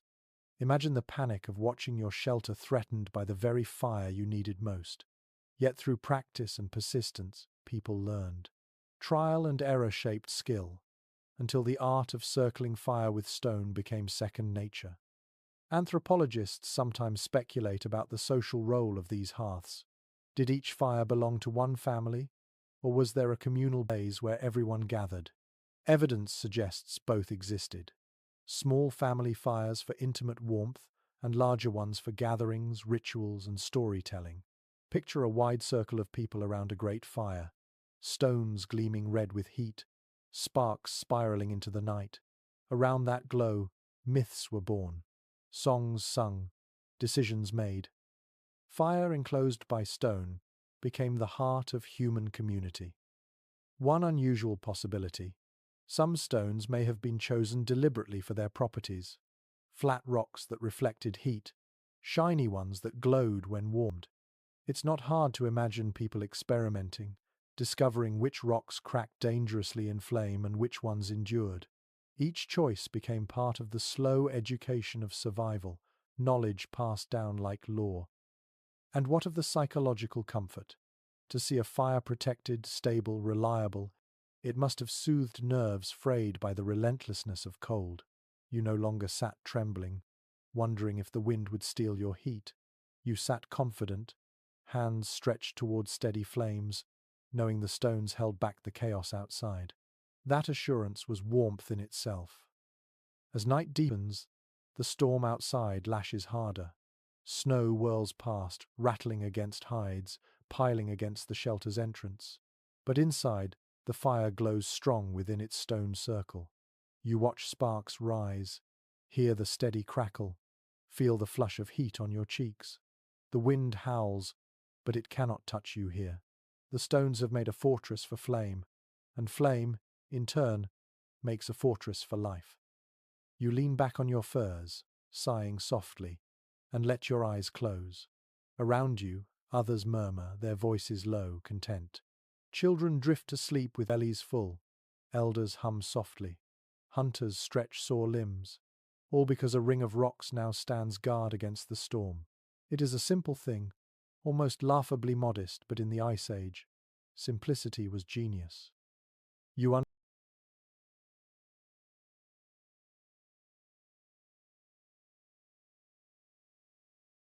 Understand now. Warmth was not only born from fire, but preserved by invention, by walls of stone shaped by human hands. Without them, flames would die. With them, humanity endured another winter night, one ring of stones at a time. The stone ring glows red with trapped heat, and you lean in closer, feeling the warmth seep into your stiff hands. But warmth is not only built with walls of bone or stone, it is fueled from within, stoked by what you put into your body. Out here in the endless white, you need more than a flickering fire. You need calories, heavy and rich, to keep your blood hot against the cold. And so you turn to the diet of winter. Fat, marrow, and meat, piled high in ways that modern stomachs might find overwhelming. Archaeological findings reveal butchered carcasses at ancient campsites, bones split open to scrape every drop of marrow. The evidence is clear. Fat was gold. More than lean meat, more even than fresh fruit, it was fat that kept you alive. Imagine standing beside a mammoth kill, steam rising from its massive frame, hunters chipping at bone with stone axes. The hide is peeled away, muscle carved in slabs, but the true prize lies inside the gleaming marrow, thick and greasy, like cream waiting within a bone vault. You squat in the snow, grip a femur with both hands, and smash it with a stone until it cracks. The sound echoes, sharp and wet, sending flakes of bone flying. Inside, the marrow glistens, pale yellow. You scoop it with fingers numb from cold and smear it across your tongue. The taste is rich, almost buttery, clinging to your mouth. It feels like fuel poured directly into your veins. In this frozen world, it is nothing less than survival made edible. Researchers generally agree that Ice Age humans relied heavily on high-fat diets to endure cold climates. The logic is simple. Fat burns slow and steady, keeping your body warm for hours. Lean protein alone cannot sustain you. It starves the body if eaten without fat. Hunters knew this instinctively. They prized animals with thick layers of blubber, chased herds in winter when beasts grew fattest. Without that fat, your fire might blaze brightly, but your body would flicker out. One odd and fascinating detail. Remnants of cooking pits suggest marrow and fat weren't only eaten raw but sometimes boiled with hot stones dropped into hide containers filled with water. Picture its stones glowing from the fire, plopped into a bag of water and bones, hissing as they sink. The water bubbles, marrow melts, meat softens into stew. You sip it slowly, steam curling into your face, the warmth sliding down your throat into your belly. That heat spreads outward, steady as the fire itself. Of course, not everyone agrees on how much of the diet came from meat alone. Some specialists argue that plant roots, nuts, and berries stored from earlier seasons also played a role, providing variety and essential nutrients. Others insist the harshness of Ice Age winters made plants scarce, forcing dependence on animals. The truth likely varied, some bands feasting on meat-heavy diets, others supplementing with whatever the land allowed. The debate continues, each excavation adding pieces to the puzzle. Close your eyes and imagine the feast around a winter fire. Strips of meat sizzle on stones, fat dripping into the flames, sending up sharp pops and greasy smoke. Children gnaw on roasted bones, their faces smeared with glistening oil. Hunters laugh, their teeth tearing into steaming flesh, the sound loud in the hush of the storm outside. For a brief moment, the world feels abundant, almost joyful. Bellies full, bodies warm, spirits lifted. Food is not just fuel, it is fire for the soul. There's something oddly comforting in the mess of it. Hands greasy, faces shiny, bones piling high in the snow. Dogs or half-wolves circle the edges, eyes glowing in the firelight, waiting for scraps. Someone tosses a rib, and the animal lunges, crunching it loudly. Laughter follows, warm and rare in a season that often smothers joy. A quirky survival habit might surprise you. Fat wasn't only eaten, it was burned as extra fuel. Lumps of blubber tossed into fire created bursts of heat and light, turning food into flame. The smell was thick, almost cloying, but the result was warmth when wood ran scarce. Imagine lighting a lamp with reindeer fat, the wick spitting as it drinks oil. In that glow, you don't care that your dinner is also your candle. You only care that the dark has been pushed back once more. Experts often point to the calorie needs of Ice Age humans. Estimates suggest they burned upward of 4,000, 5,000 calories a day in harsh winters, hunting, hauling, surviving. That's double or triple what many of us eat today. And so the meals had to be massive, constant, relentless. Every bite of fat was another hour alive, another mile traveled, another night endured. The sensory memory of those meals lingers even now. The crack of splitting bones, the hiss of fat in fire, the smell of roasting flesh mingled with smoke. You feel your belly heavy, warmth radiating outward from the food itself. For the first time in days, your fingers move freely, blood flowing with renewed heat. It is not comfort food in the modern sense, it is lifeblood disguised as dinner. And yet, even feasts carried shadows. Food was not guaranteed. Some nights the fire crackled, but no meat sizzled above it. Hunters returned empty-handed. Children whimpered with hunger. Stomachs ached. In those moments, the memory of fat-rich meals was both hope and torment. You knew the body needed it, but the land sometimes refused. That is the razor edge of Ice Age life. Abundance one day, famine the next. Still, ingenuity bloomed even in scarcity. Meat was dried, fat rendered and stored in hide bags, marrow smeared into cracks to harden and preserve it. Survival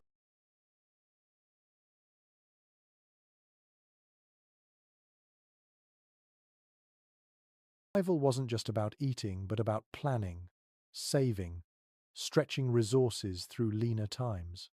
You imagine women stirring a pot of fattened berries, creating something like a primitive energy bar, dense, greasy, but long-lasting. Modern researchers call it pemmican's ancestor, the Ice Age equivalent of trail food. And there was ritual here too. To share food was to share life. Around the fire, meat was divided, marrow scooped, fat cut and passed hand to hand. A child fed first, an elder given the best piece. Perhaps words were spoken, gratitude muttered to the animal spirit. The act of eating wasn't just consumption, it was communion, binding the group as tightly as furs and fires did. As you lie back after such a meal, your belly full, your body humming with warmth, you feel the difference. Your breath no longer fogs so heavily. Your limbs loosen. Your mind clears. The cold is still outside, merciless as ever, but inside you are armored with fire, with furs, and with food that burns inside like a second flame. And so, you learn another truth of survival. Warmth isn't only external. It is built from the inside out, stoked by marrow, fat, and meat, carried in blood and muscle, making you a walking hearth against the dark. Without it, no fire or hide could save you. With it, you face another night with a full belly and a fighting chance. The feast ends, bellies heavy, and spirits lifted, but when the fire dies down and the storm still rattles outside, you sense that warmth is never just physical. Cold doesn't only creep into your skin, it gnaws at your mind, saps your courage, makes every howl of wind sound like a threat. And so, in the depths of winter, people turn to more than hides, fat and stone. They turn to ritual. They turn to the figures you might call shamans, those who stood between the world of bone and the world of spirit. Imagine the scene. The fire burns low, glowing red, smoke drifting upward like fingers searching the ceiling. Everyone gathers closer, huddled in their furs, eyes fixed on the figure at the center. The shaman sways gently, beads rattling against hide, a bundle of herbs smouldering in his hand. He mutters words older than memory, his voice a low hum that cuts through the storm's roar. It isn't just ceremony, it is warmth, a warmth born of belief that spirits could shield you from the frost. Archaeological clues hint at this world, bones carved with strange marks, figurines buried in hearths, pigments scattered near fire pits. Most scholars interpret these as signs of ritual offerings to forces unseen. Perhaps fire itself was treated as a spirit to be fed,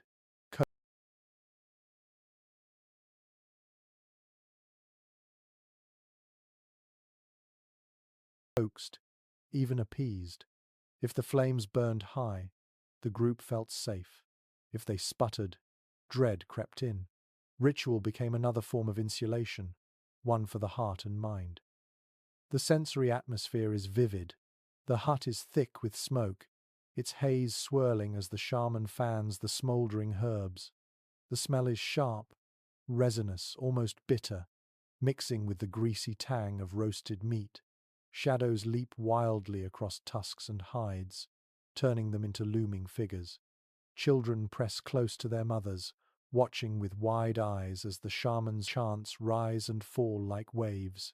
The rhythm is hypnotic, as steady as breathing, as steady as the crackle of flame. What's fascinating is how universal this impulse seems. Even today, across countless cultures, fire and ritual remain, entwined candles lit, incense burned, prayers whispered beside flames. Anthropologists remain uncertain about the specific beliefs of Ice Age shamans, but they widely agree that ritual gatherings around fire strengthened group bonds, reduced fear, and gave people the courage to face another night of frost. And here's a curious tidbit. Traces of red ochre, powdered iron, rich earth are often found near hearths. Some believe it was sprinkled into fires during rituals, the sparks turning red, smoke tinged with color. Others think it was smeared on bodies, turning skin a glowing hue in the firelight. Picture that. A shaman daubed in crimson, eyes shining in lamplight, chanting as the flames flare bright. The psychological effect alone must have been powerful. Suddenly the fire wasn't just warmth, it was alive, transformed into a companion spirit. Debate persists among researchers. Were shamans true religious leaders, or simply healers, keepers of practical wisdom wrapped in performance? Did their chants really summon courage, or were they simply a way of passing long, terrifying nights? The evidence does not yield easy answers, but one thing is certain: ritual mattered. It gave meaning to hardship, framed survival as part of a cosmic story rather than mere endurance. You lean closer in your imagination, listening to the chant, feeling the vibration of a drum made from stretched hide. The beat thuds like a heartbeat, steady, grounding. Around you, people close their eyes, swaying gently, lost in rhythm. The warmth of bodies mingles with the warmth of belief, until for a moment the cold outside feels powerless. An odd practice emerges in some traditions: offerings of food thrown into flames, a chunk of fat, a scrap of marrow, a few drops of blood smeared on stone. To the modern mind, it may seem wasteful, but to your ancestors, it was an exchange, a gift to the fire, to the spirits of animals, to forces that might guard them through the storm. You picture a hunter tossing a piece of meat into the blaze, watching it sizzle and pop, whispering thanks to the mammoth whose body still feeds them. The psychological comfort is unmistakable. When you believe the spirits walk with you, the cold feels less overwhelming. Fear recedes, hope brightens, and the group settles into a fragile peace. Fire becomes more than warmth. It becomes a covenant, a partner in survival. Now let yourself linger on the sensory world of ritual. The chants echo, low and rhythmic. Smoke curls in intricate shapes, glowing red at its edges. The fire pops loudly as fat drips into it, sparks spiraling upward like messengers. You feel the shiver in your skin, not from cold but from awe. In this moment, you are not just a fragile human trembling in winter, you are part of a story woven with spirits, ancestors, and unseen protectors. There's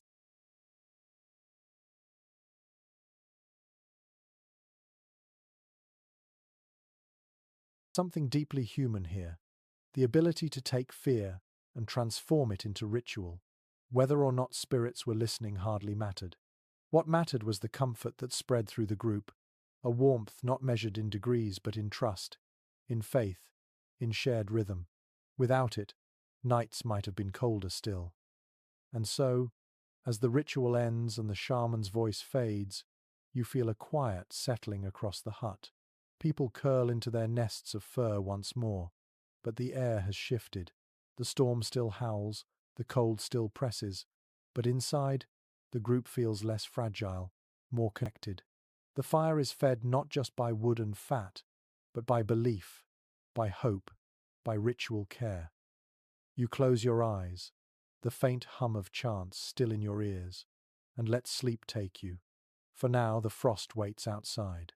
Inside, you carry warmth not only in your body, but in your spirit, stoked by the fire of ritual.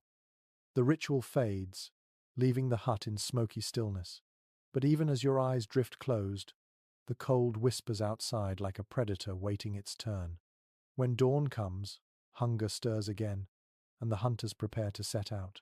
They pull on their furs, sling spears across their backs, and whistle low. Out of the shadows slip figures with pricked ears and gleaming eyes, not wholly tame, not wholly wild. Wolves, or rather, the beginnings of what will one day become dogs. Imagine them padding silently alongside hunters, their paws sinking into snow without a sound.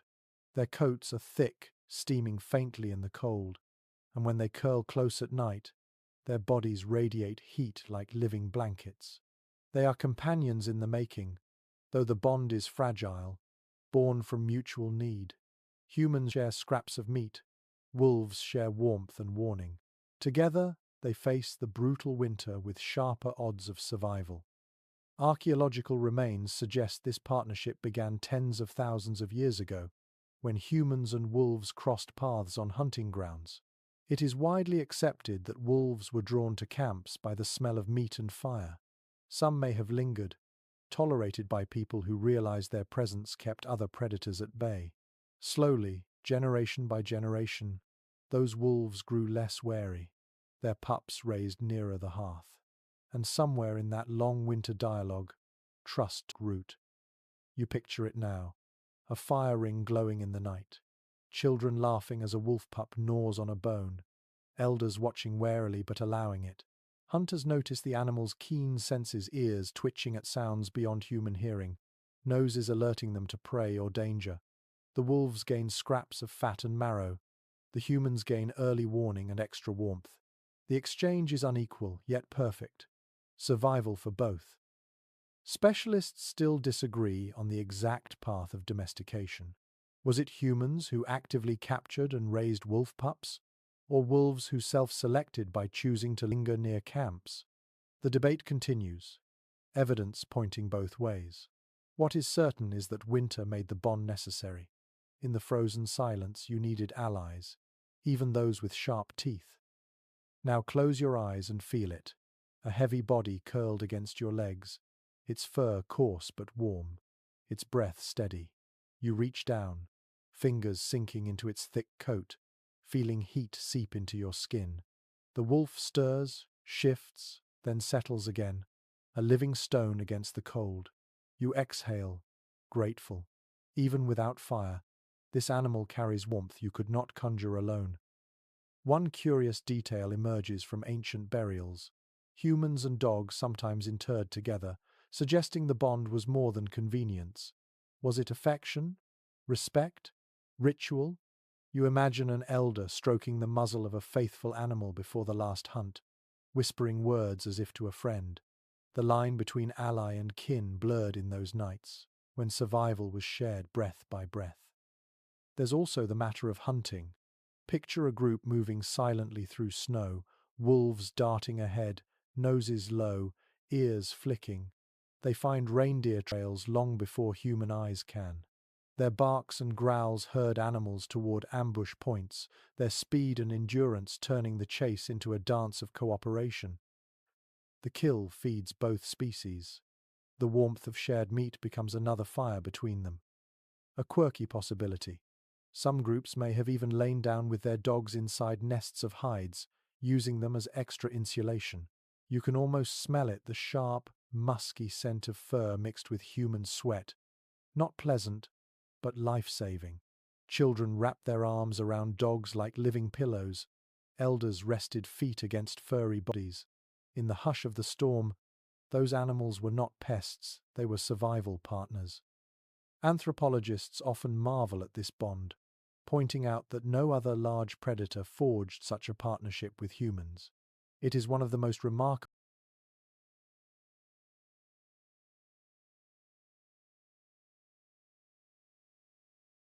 survival strategies of all time. Without it, perhaps winter would have been harsher, hunts scarcer, nights colder. With it, humanity gained warmth not just of body but of companionship, a spark of loyalty in a bleak season. Now imagine the sensory scene of a winter camp with dogs. The fire crackles, furs rustle, and in the shadows, low growls rumble as the animals sense movement beyond the circle of light. Eyes glint in the dark, wolves lurking, predators prowling, but your dogs bristle, warning you before danger strikes. Fear eases. You stretch out your legs, resting them against a warm flank, knowing you will be alerted if trouble comes. The debate continues. Did humans tame wolves, or did wolves tame themselves by choosing us? The truth may lie in between, a slow dance of curiosity, tolerance, and need. But as you lean against your furry companion in this frozen night, you realize it hardly matters. What matters is that warmth and trust are shared, bridging the gap between species. Picture morning again. The fire has died down, the cold bites hard, but as you rise, your dog shakes itself, snow spraying from its coat. It looks at you, tail flicking faintly, and pads beside you into the hunt. Its breath mingles with yours, steaming in the air. You carry a spear. It carries instinct sharper than any blade. Together, you face the frozen expanse. And when night falls, when the storm lashes again, you return to your bone hut, curl into hides, and feel that living warmth press close once more. You understand then that survival was never solitary. It was shared with fire, with kin, and now, with animals who chose not to remain enemies. As you drift into sleep, the dog sighs beside you, its body heavy against yours. Outside, the cold prowls endlessly, patient as ever. But inside, you are shielded by flame, by fur, by companionship that will one day become the most enduring bond in human history. The dog at your feet stirs, ears twitching toward distant sounds. You stroke its thick fur and feel gratitude for its warmth. But even as you sit by the fire, your gaze drifts toward the cloak wrapped around your shoulders. It keeps you alive, yes, but you can see the seams gaping, the stitching crude and uneven. Cold air slips through those cracks, stinging your skin like icy knives. It becomes clear. Survival in this endless winter isn't only about having hides, it's about making them tighter, warmer, more durable. And so, in this frozen age, humanity turns bone into a new kind of tool, the needle. Archaeological finds from sites as old as 40,000 years reveal delicate bone needles, polished smooth, with tiny drilled eyes. Imagine the care it took to carve such a thing, with nothing but stone tools, grinding, shaping, piercing. To look at one even now is astonishing. So slender, so precise, yet made from the leg bone of a reindeer or the rib of a bird. You hold it in your mind's hand, feel its cool surface, marvel at its fragility and strength. With this, hides could be pulled tighter, seams overlapped, gaps closed. It was the leap from draped skins to true clothing. Most experts agree these needles represent one of the quiet revolutions of Ice Age life. No longer were furs clumsy blankets tied with sinew. They became stitched garments, fitted to body shapes, layered with precision. With a needle, you could make trousers that hugged the legs, boots stuffed with grass and lined with fur, hoods that closed tightly around the face. This was not just comfort, it was survival engineering.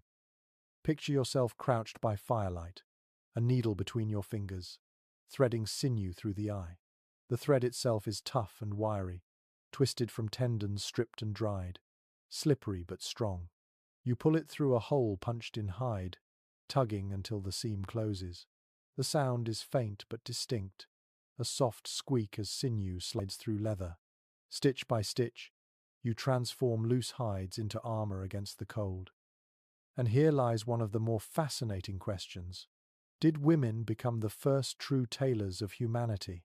Many anthropologists believe so, pointing to ethnographic parallels in later hunter-gatherer cultures where women specialized in clothing production.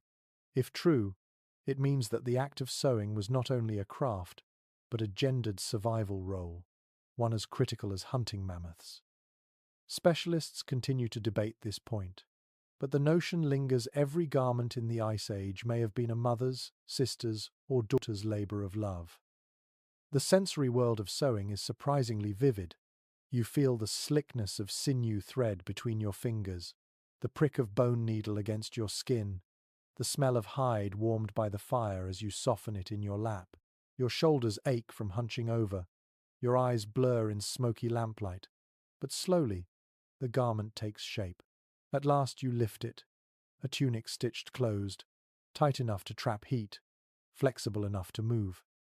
You slip it over your head and feel immediate difference, no gaps, no drafts, just warmth hugging every inch of your body. One curious trick: bone needles weren't only used for stitching hides. Some may have been used to weave plant fibers or attach decorative beads to clothing. Imagine a cloak not only functional but patterned with shells, teeth, or bits of ochre. Was it vanity? Was it ritual? Or was it simply that even in hardship, humans could not resist making things beautiful? The answer remains unclear, but the evidence of decorated clothing hints that survival was never just practical, it was also cultural. Another layer of ingenuity: waterproofing. After sewing garments, hunters sometimes smeared them with animal fat or resin to block moisture. You picture yourself rubbing warm grease into new boots, the smell pungent, your fingers slick. When you step into snow, it squeaks beneath your feet, but your toes remain dry. This is more than a comfort, it's the difference between walking for days and losing feet to frostbite. Archaeologists continue to wonder about the earliest appearance of tailored clothing. Was it first developed in the depths of Siberia, where winters were longest? Or did it appear earlier, among groups facing more modest chills? The timeline is hazy, but the outcome is clear. Sewing changed everything. It made possible expansion into harsher climates, migrations farther north, survival in places where naked fire and furs alone would never suffice. Now close your eyes and imagine your entire group dressed in such garments. Hooded figures move across snow, fur-lined boots crunching, cloaks pulled tight, seams holding back the icy gusts. They look less fragile, more formidable creatures made for the cold rather than strangers battling it. For the first time, winter seems less like an unbeatable enemy and more like a challenge you are prepared to meet. A quirky survival detail deserves mention. Needles were sometimes carried in small bone cases or strung around the neck for safekeeping. Imagine losing one, you'd be nearly helpless, your clothes unraveling, your warmth leaking away stitch by stitch. To carry a needle was to carry life itself, as important as fire-making tools or a spear. The act of sewing also wove communities closer.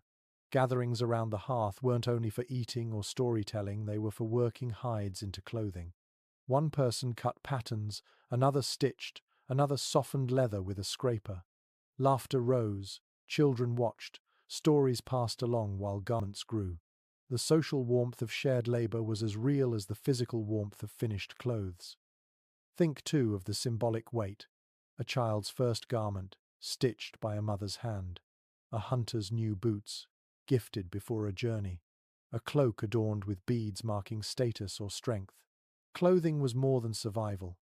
It was identity, protection, and story, all sewn together with bone and sinew. You can almost hear the quiet click of bone needle against stone, the soft pull of sinew, the murmur of voices in smoky lamplight. Outside, the storm rages, but inside, creation continues, steady and defiant. Each stitch is an act of defiance against the cold, a declaration that humans will not merely endure, they will adapt. innovate, transform the world's harshness into tools of comfort. As night falls, you slip fully into your newly sewn tunic, fur-lined boots snug on your feet, hood drawn tight. You feel heat cling to your body more firmly than ever before. The cold still bites at your cheeks, still presses against the hide walls. But now, for the first time, you feel armored. Your clothing is not just drape protection, it is crafted survival. You lie back on your bedding, the needle still gleaming faintly nearby, and you realize, tonight, you are warmer than the night before.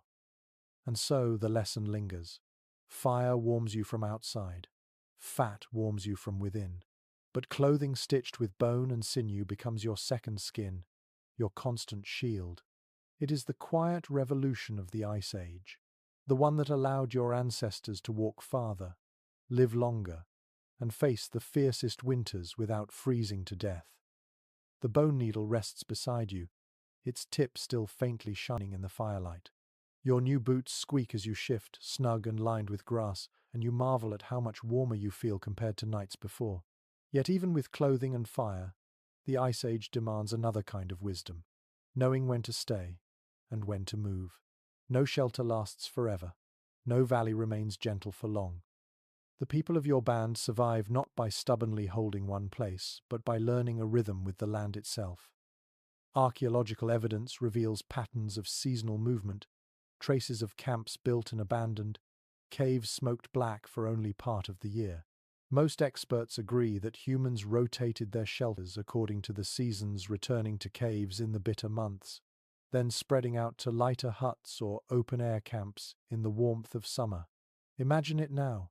Spring arrives, snow thins, rivers swell with meltwater, and your group rises to its feet, gathering hides, tools, and memories.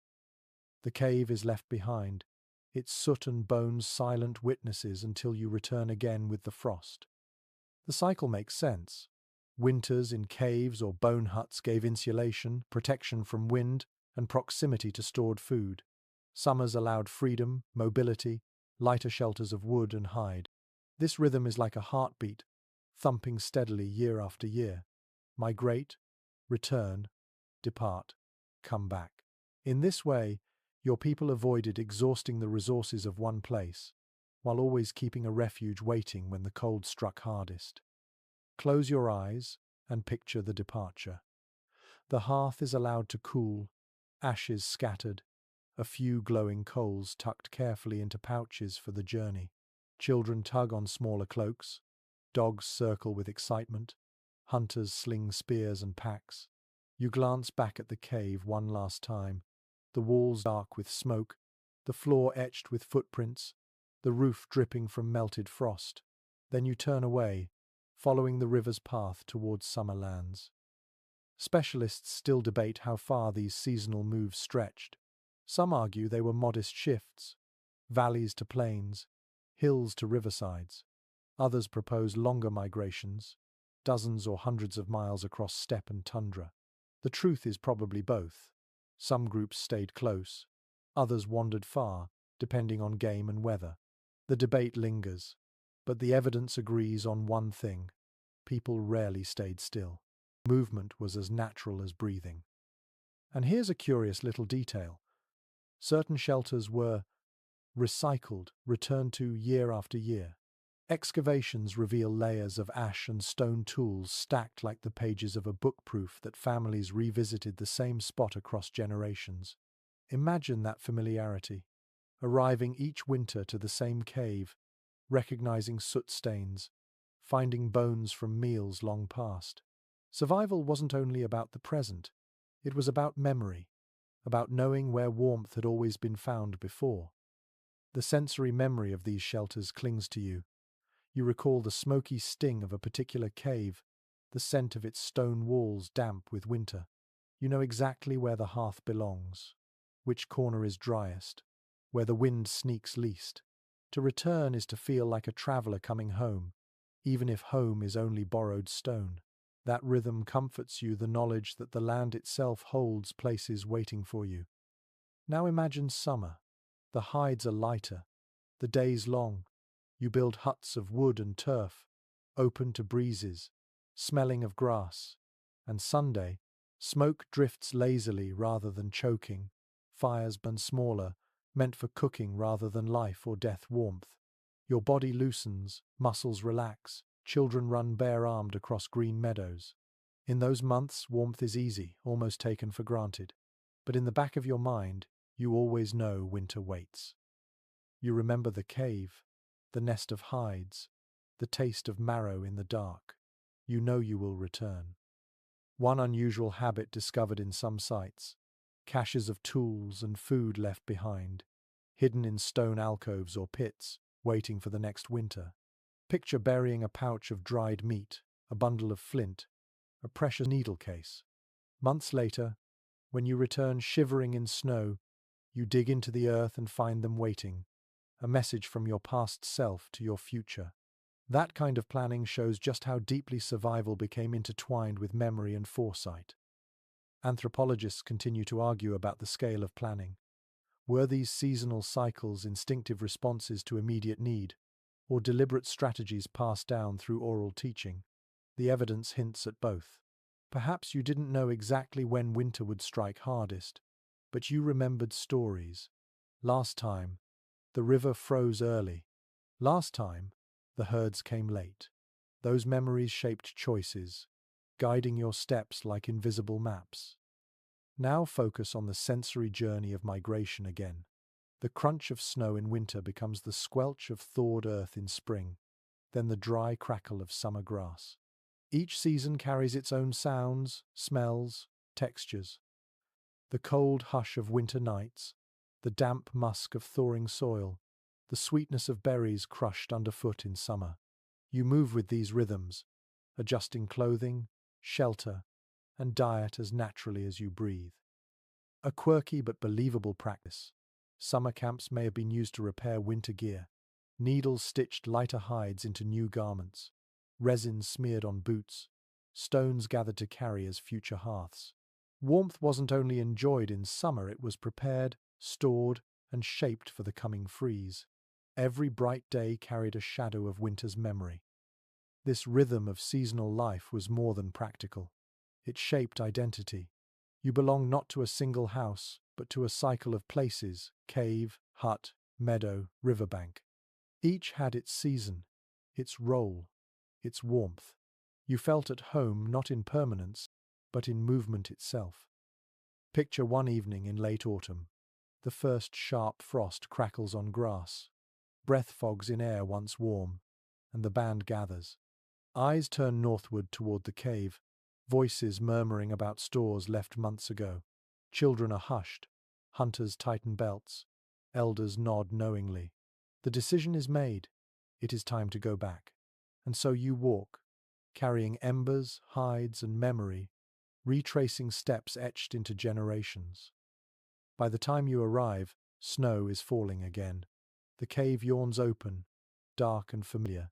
You step inside, smell the old soot, feel the rough stone under your fingers. Fires are lit in the same places, hides spread in the same corners. Warmth blooms again, as if the cave itself remembers you. It is not permanence in the modern sense, but it is continuity, a bond between people and place. And so, as you curl into your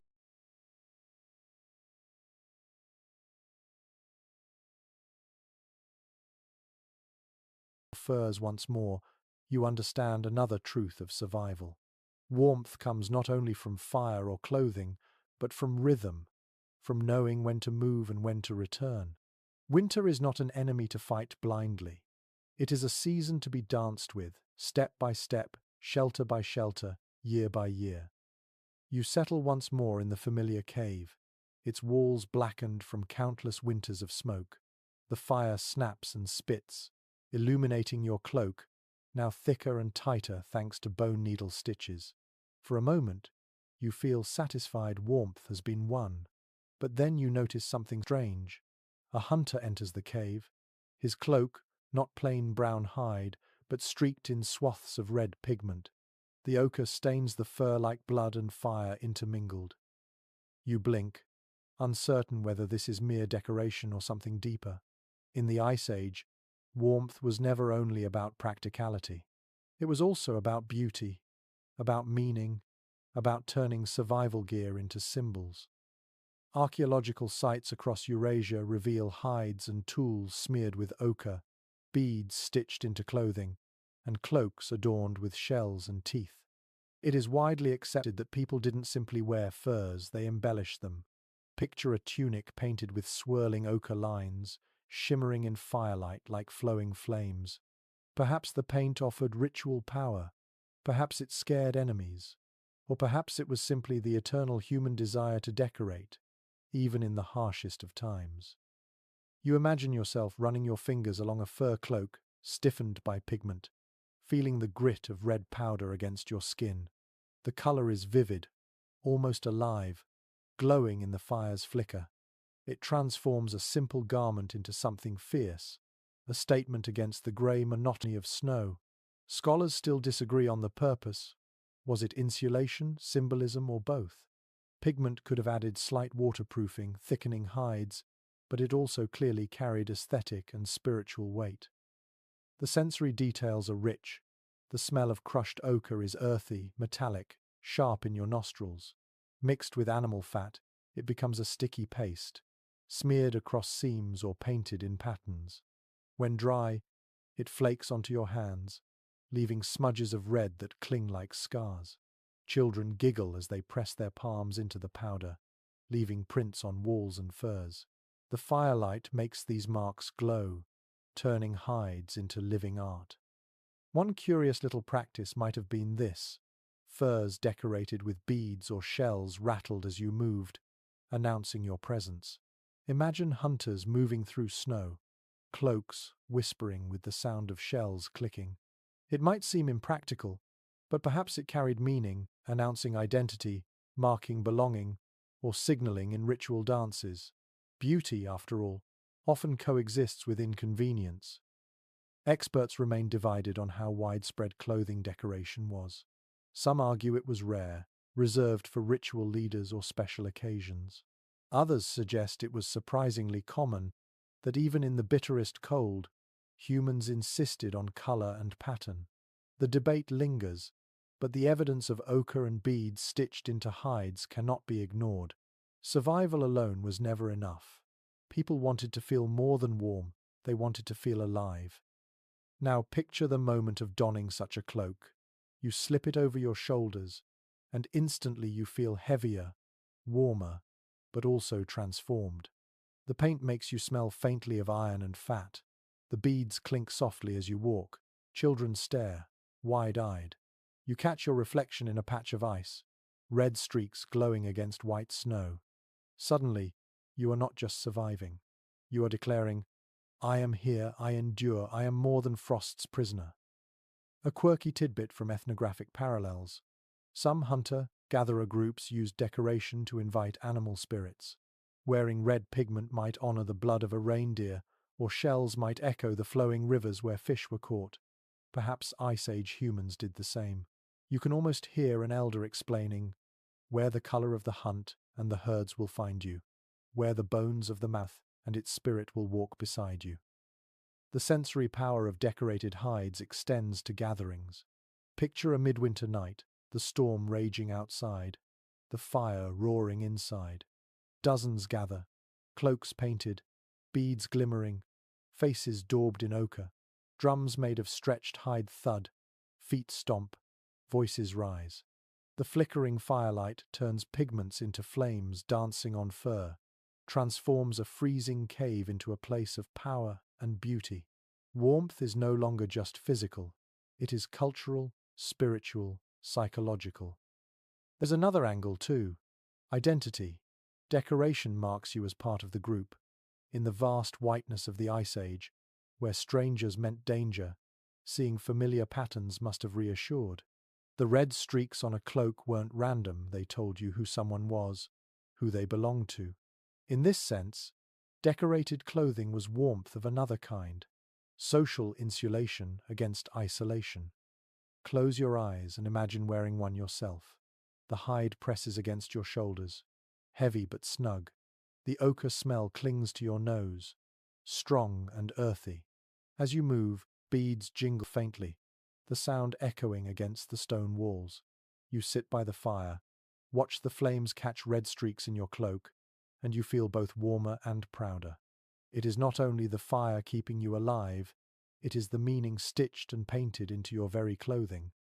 Scholars continue to debate whether these decorations were everyday wear or special performance. But as you sit in your cave, gazing at the red lines glowing like embers, you sense that it hardly matters. Even if worn rarely, they carried weight, lifting spirits when frost threatened to break them. They turned survival into expression, turned necessity into art. And perhaps that was the true magic. In a world where cold threatened to strip you down to nothing, where every breath fogged like smoke and every night was a gamble, people still found room for color, pattern, song. They made their warmth visible, tangible, and beautiful. And in doing so, they carried not just their bodies but their spirits through winters that should have killed them. You lie back on your bedding now, cloak heavy with pigment across your chest. The fire burns steady, the storm still howls, but the red marks catch your eye one last time before sleep. They glow like frozen embers, proof that warmth is not only something you feel, it is something you can see, shape, and wear.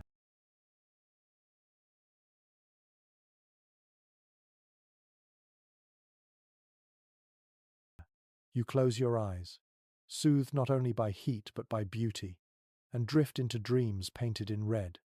The painted cloak rustles as you roll over, its ochre streaks leaving faint red smudges on your furs.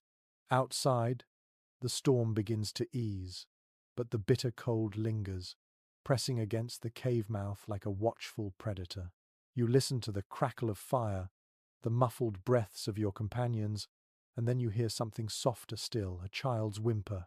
In the Ice Age, survival wasn't only about hunters or shamans. It was about the smallest, most fragile members of the band, and how they were kept alive in a world that seemed designed to snuff them out. Archaeological evidence tells us that infants did survive the Ice Age, carried through winters by ingenious methods of warmth and care. Excavations of burial sites show tiny skeletons wrapped in layers of hide, beads sewn into garments, ochre sprinkled across swaddled remains. It is widely accepted that children were swaddled tightly against their mothers' bodies, shielded by layers of fur and warmed by skin-to-skin contact. In a sense, the human cradle was not wood but flesh, warmth shared from one body to another.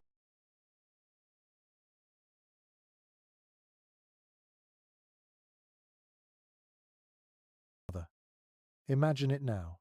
A mother settles by the fire, her infant pressed against her chest beneath her cloak. The baby's skin is hot and damp with breath, its cries muffled by furs. She hums low, her voice merging with the crackle of flames, and the child quiets, soothed by rhythm and heat. The cave is cold, but within her embrace, a small pocket of summer endures. Specialists still debate how long infants were breastfed in such harsh conditions.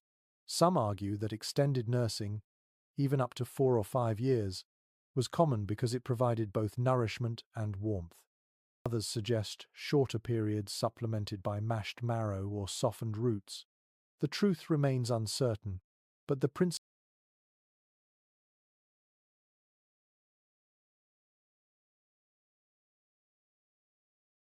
is clear.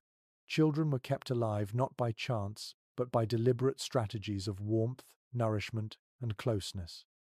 A quirky glimpse into daily practice comes from ethnographic parallels.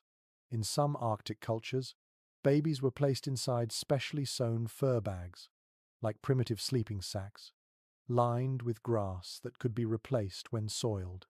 It is possible Ice Age mothers did something similar.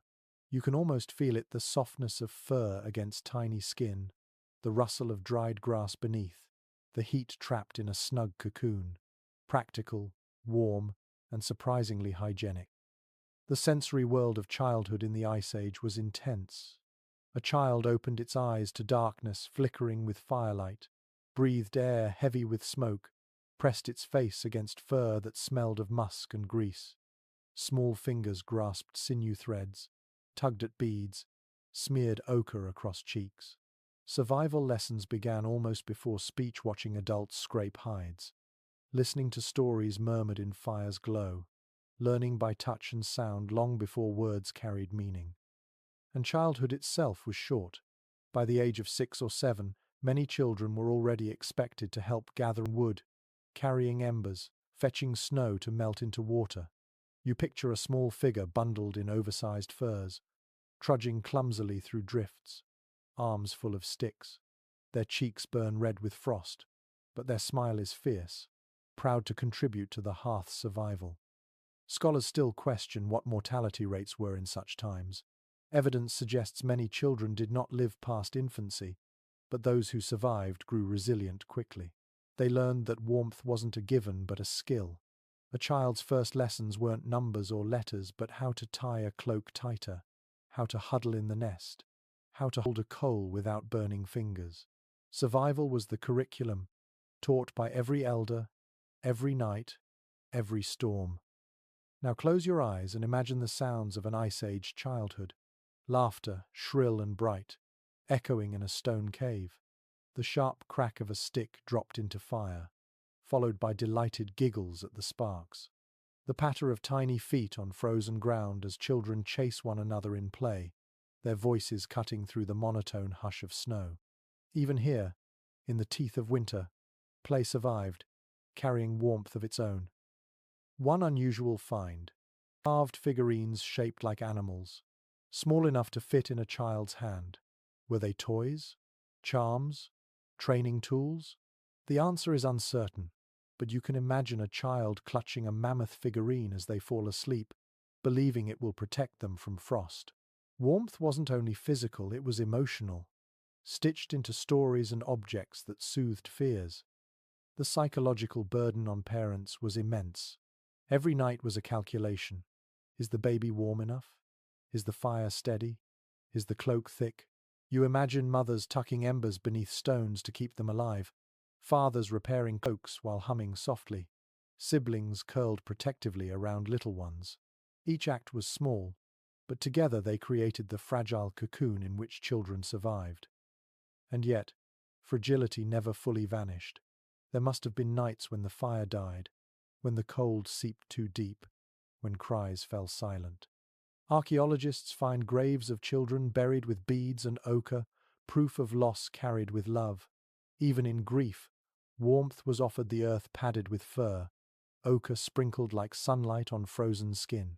Survival was not always possible, but dignity and care endured. Now picture a brighter night. The cave is alive with sound, children giggling as they chase sparks, elders clapping rhythmically, dogs barking playfully. In the center, a mother rocks her child in a sling of hide, humming as flames leap higher. Around them, the tribe smiles, warmed not only by fire, but by the reminder that life continues. Children are proof that winter, however harsh, cannot erase the future. Experts remain divided on whether ice-age children were sheltered or thrust quickly into responsibility. But as you sit here in your mind's eye, you realize it hardly matters.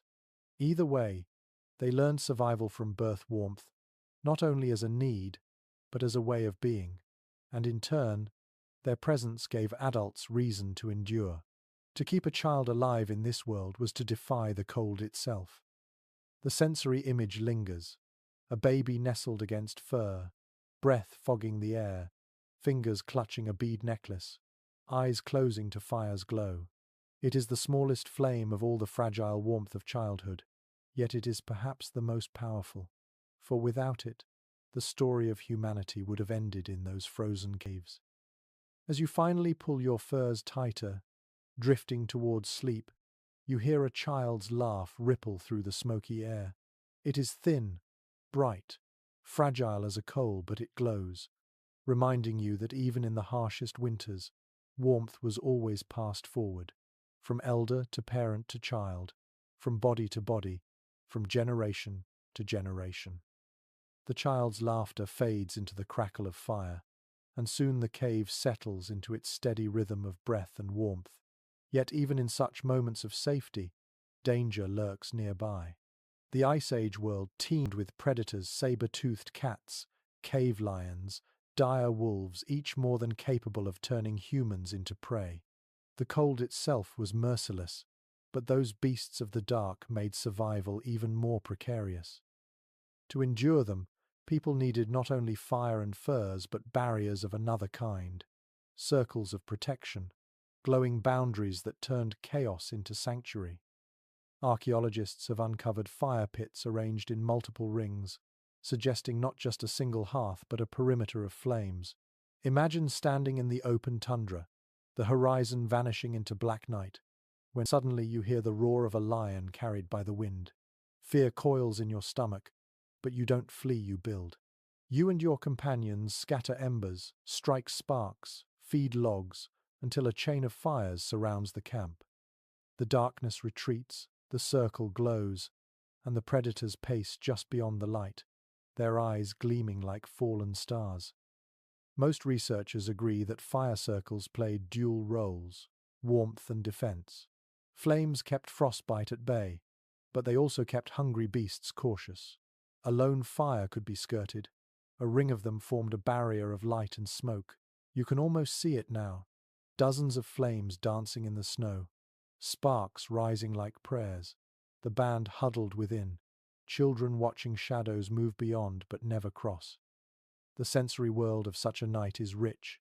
The hiss of damp wood, the acrid sting of smoke, the steady hum of flames. You smell singed fur from logs too close to the fire, hear the sharp crack when resin bursts. Outside the circle, a low growl vibrates the air, sending chills down your spine. But inside, your skin flushes with heat, your heart steadies. The fire is not only flame, it is fortress. Here's a curious little practice mentioned by some researchers: mixing green branches into the fire to create thick smoke. The acrid haze would sting the nose but drive predators back. A deterrent made from nothing more than sap and flame. Imagine choking on the smoke, eyes watering, but choosing it gladly if it meant lions kept their distance. There's still debate, however, on how often fire was used explicitly as a defense against animals.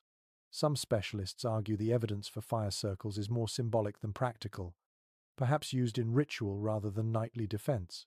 Others believe predators were such constant threats that fire circles were essential parts of survival. The truth may lie somewhere between, but as you crouch near the flames, you cannot deny the comfort of a glowing barrier between you and the dark. Close your eyes and picture predators beyond the ring. A saber-tooth slinks closer, shoulders rippling, fangs catching the faint glow. Its eyes lock with yours across the firelight. It growls low, a rumble like thunder in its chest. But then it stops. The flames dance between you, heat shimmering, sparks rising, and the beast hesitates. Slowly it turns, vanishing back into the black. Relief floods through you. The fire saved your life without lifting a spear. A quirky thought. Perhaps fire circles also worked the other way, keeping humans inside. The boundary wasn't only for animals, it was for children and wanderers, reminding them not to stray into the night. Fire was a fence of light, a glowing tether that kept the band close. To step outside its warmth was to risk not only cold but teeth in the dark. Anthropologists often point out that the glow of multiple fires also created psychological warmth. It wasn't just one fragile flame, it was many, a constellation on the ground. Each fire added to a sense of safety, each circle a reminder that the group was not powerless against the vastness of the Ice Age. Within that halo, people sang, worked hides, told stories, and even danced, knowing the flames guarded them. Now let yourself imagine a winter night within such a circle. You hear the storm raging beyond, snow whirling sideways, predators pacing just out of sight. Yet inside, the air is warmer, the snow melted into mud, the ground steaming faintly. Sparks rise like fireflies, swirling into the black sky. The glow paints faces in gold and red, children clapping as elders tell tales. Fear lingers, yes, but it is kept at bay by fire's steady song. One odd possibility comes from burned bones discovered in such hearths, sometimes the remains of animals not eaten. Could they have been offered deliberately, a gift to the flames to strengthen the circle's power? Imagine tossing a wolf bone into the blaze, watching it hiss and crack, believing that by feeding the fire predator's flesh, the spirit of the beast would be subdued. Whether superstition or survival, the practice shows again how fire and meaning intertwined. Scholars remain uncertain whether these fire circles were rare, used only in moments of great threat or routine. Yet the logic is timeless.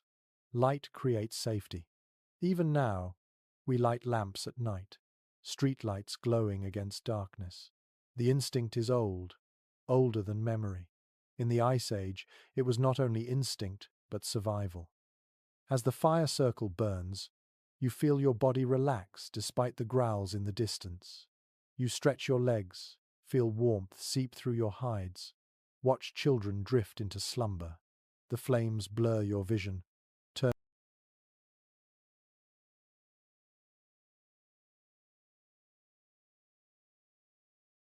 turning predators into vague shadows. For once, the night feels less endless, the cold less cruel, the darkness less absolute. And when morning comes, the ashes remain, blackened rings scattered across snow, proof of your survival. The predators are gone, the camp still whole. You rise, gather embers for the day's journey, and leave behind circles that will whisper to archaeologists thousands of years later. Here, humans lit walls of fire. Here, they turned night into safety. Here, they endured. You curl again into your furs, hearing the echo of that glowing perimeter in your dreams. Fire has become not only warmth but guardian, not only flame but wall. It is a shield as much as it is a hearth, and tonight, that shield keeps you alive against beasts and frost alike. The fire circle fades with dawn, leaving blackened rings in the snow. The predators slink away, their pawprints etched like ghosts into the frozen earth. Your band gathers its belongings, hides, spears, ember bundles, and sets out again. In the Ice Age, stillness was death, movement was survival.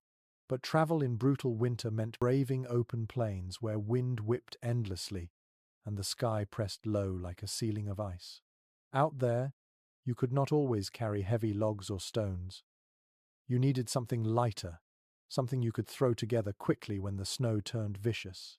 And so, your ancestors became masters of building with what surrounded them most: snow itself. Archaeological traces are scant, snow leaves, little behind but ethnographic parallels with Arctic peoples suggest this truth. Humans in cold lands learned to carve winter into walls. They built shelters not of bone or wood, but of packed snow and ice. Imagine crouching with numb fingers, carving blocks of frozen crust with a stone blade, stacking them in spirals, each block angled slightly inward until they formed a dome. The work is exhausting. Your breath freezes in your beard, your knuckles bleed from scraping. Yet slowly, a curved hut rises, dazzling white in the dim Sunday. It is widely accepted that snow, though born of cold, insulates brilliantly. Trapped air pockets hold warmth, turning frozen water into a blanket. Inside such a dome, the temperature can hover just below freezing, even when outside the wind howls at 40 below. That difference, small on paper, is life-saving in reality. You picture crawling into the snow hut, lighting a small fire of twigs and fat, and suddenly the air grows still, quiet, almost gentle. The blizzard outside becomes a muffled hum. The sensory experience is striking. The walls glow faintly blue in lamplight, crystalline and smooth under your fingertips. The air is damp, heavy with the smell of snow and smoke. When you exhale, the mist of your breath lingers longer than usual, caught in the enclosed space. You can hear every sound more clearly: the scrape of bone needles, the soft rustle of hides, the steady crackle of fat in a lamp. It feels womb-like, protective, a paradoxical warmth built entirely from frozen water. Specialists still debate whether Ice Age groups in Europe used snow shelters regularly or only occasionally. Some insist that caves and bone huts sufficed, while snow houses were later innovations. Others argue that any group in an open, treeless steppe would have been forced to turn to snow, at least sometimes.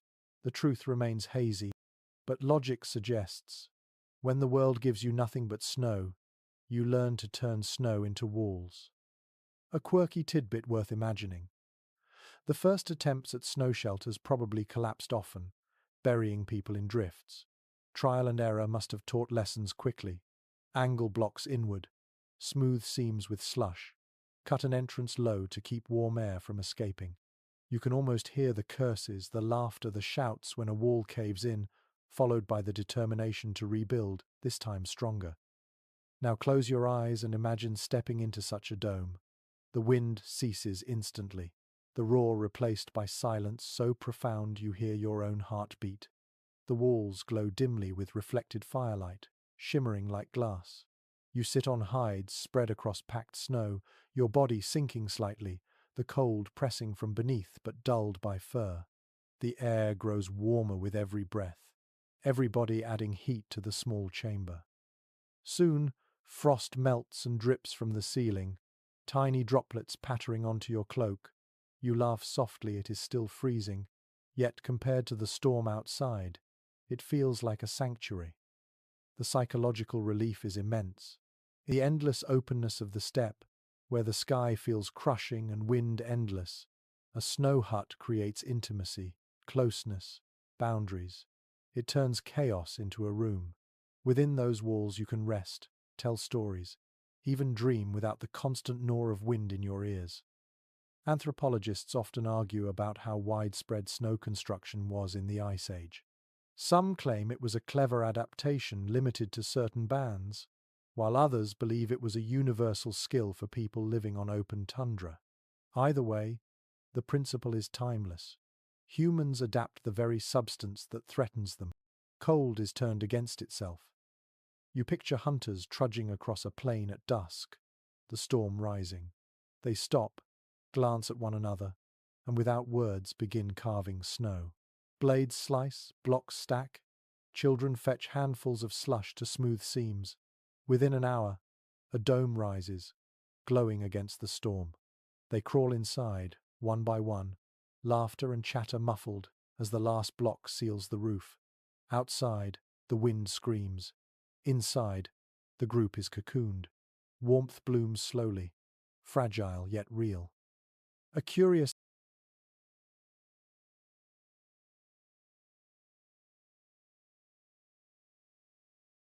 extension of this practice.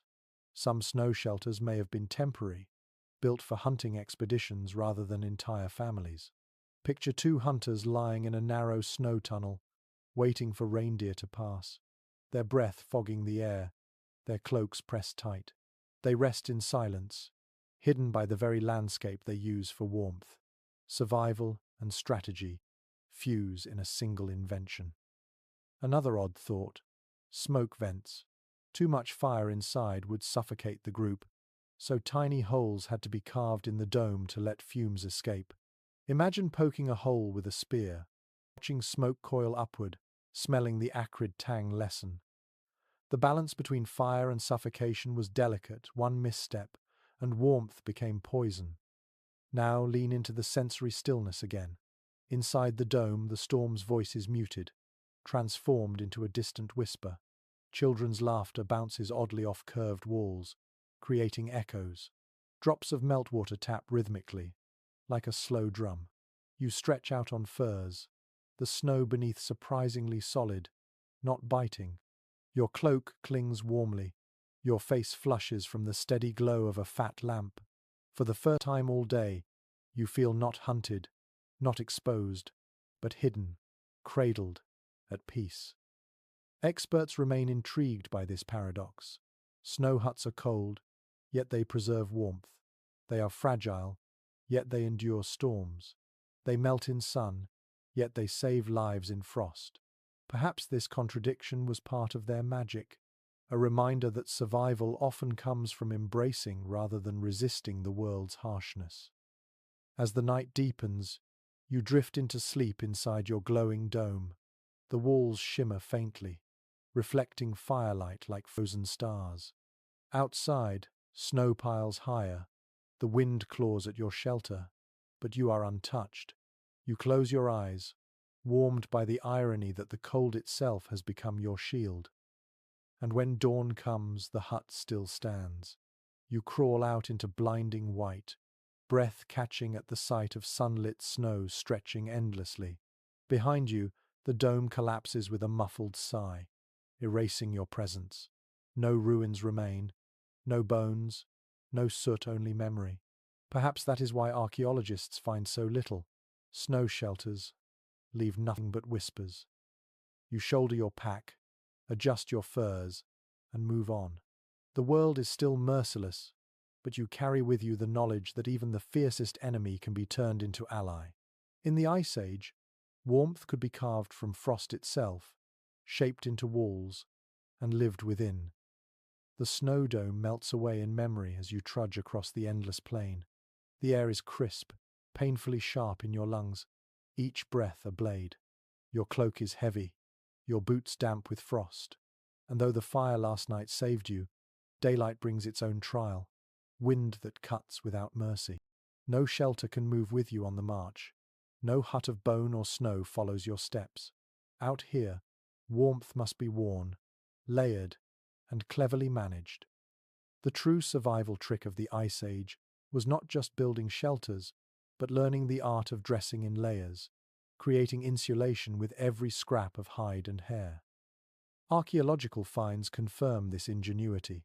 Stitching marks on hides, fragments of fur preserved in frozen graves, and even the remains of woven grasses suggest that Ice Age people wore more than just draped skins. It is widely accepted that they crafted layered clothing, inner hides worn fur side in, outer layers reversed with fur outward, sometimes even grass or moss stuffed in between. Imagine wrapping yourself in such a cocoon, the soft underfur tickling your skin,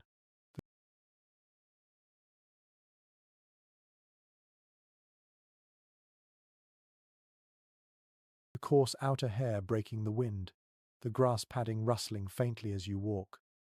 The sensory details are vivid. You lift your arm and hear the muffled swish of layers rubbing together. You shift your weight and feel the crunch of dried moss underfoot in your boots. The smell is pungent. Hide smoke, animal musk, faint resin rubbed into waterproof seams. Yet despite the weight, warmth blooms against your chest, spreading to your arms, your legs. The cold wind presses against your outer fur, but it cannot pierce the multiple barriers. You carry your shelter with you, step after step. Anthropologists still debate how early tailored layering became widespread. Some argue that sewing technology advanced specifically because of the Ice Age climate, forcing people to develop sophisticated clothing. Others suggest layered hides existed long before, with the Ice Age refining rather than inventing the practice. The academic quarrels remain unresolved, but the outcome is undeniable. Without layers, your ancestors would have frozen in the first gale. One quirky practice stands out from ethnographic parallels: stuffing boots with dried grass as insulation. Imagine sitting by the fire at dawn, carefully packing your shoes with handfuls of brittle stalks, the texture scratchy but effective. The grass traps heat, wicks away moisture, and can be replaced easily. Each evening you pull out damp stalks, toss them into the flames, and refill your boots with fresh insulation. A small act, repeated daily, meant the difference between frostbitten toes and steady steps across tundra. There's also evidence that cloaks were sometimes double-layered, stitched so that fur faced both inward and outward. Picture a heavy garment, fur brushing your skin on one side and bristling against snow on the other. The effect must have been remarkable: heat trapped inside, snow sliding off the exterior. You can almost feel its heaviness on your shoulders, the way it shifts as you walk, the way it becomes a second hide, turning you into something half human, half beast. Close your eyes and imagine your entire band dressed in layers. figures trudging across frozen plains, cloaks flapping, hoods pulled tight. From a distance, they look less like fragile humans and more like a herd of furred creatures, adapted to winter's cruelty. Children bundled so thickly they waddle clumsily, laughing despite the cold. Hunters with snow crusted on their cloaks, the wind whipping through but failing to bite their skin. Together, you resemble winter's own kin, moving as if bred for frost. Scholars often wonder whether such clothing was purely practical or carried symbolic meaning. Did layering hides of different animals lend spiritual protection? Was wolf fur chosen for strength, reindeer for endurance, mammoth for resilience? Perhaps each layer carried not only heat but the spirit of the beast it once belonged to. You picture hunters chanting as they don cloaks, thanking the animal whose hide will now shield them from death. Another curious survival trick: waterproofing layers with animal fat.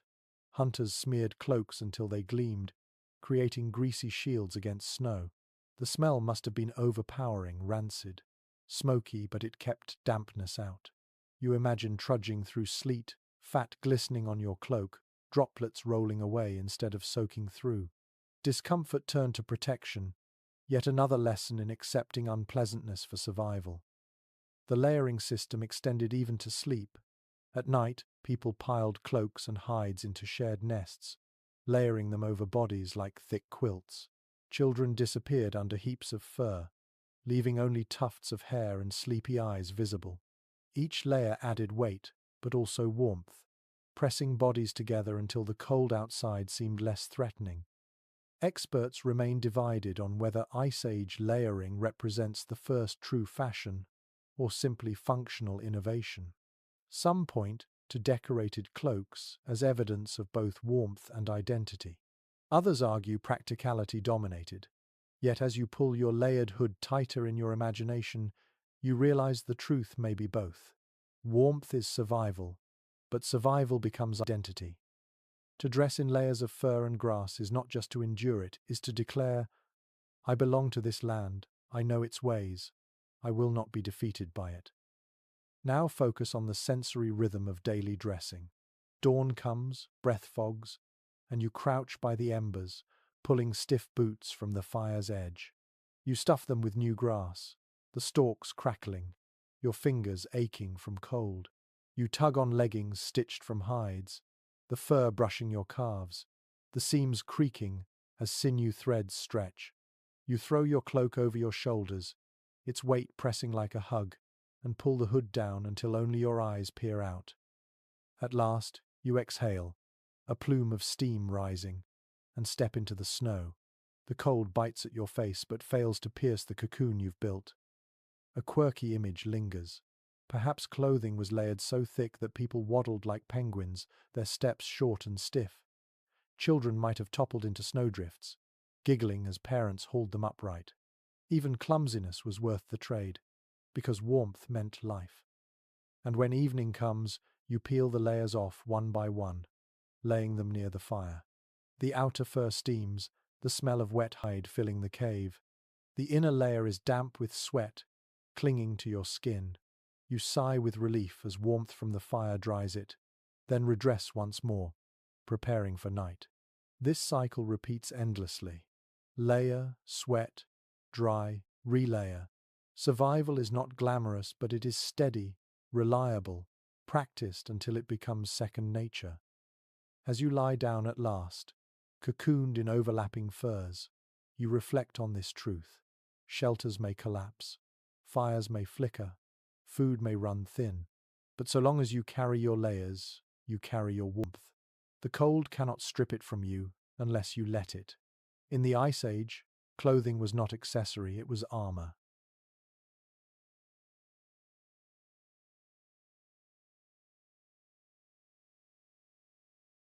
Not fashion, but fire stitched into skin.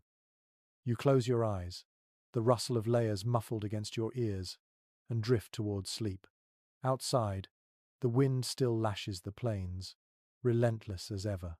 But inside your cocoon of fur, moss, and hide, you feel untouchable, warmer than the storm deserves. You understand now.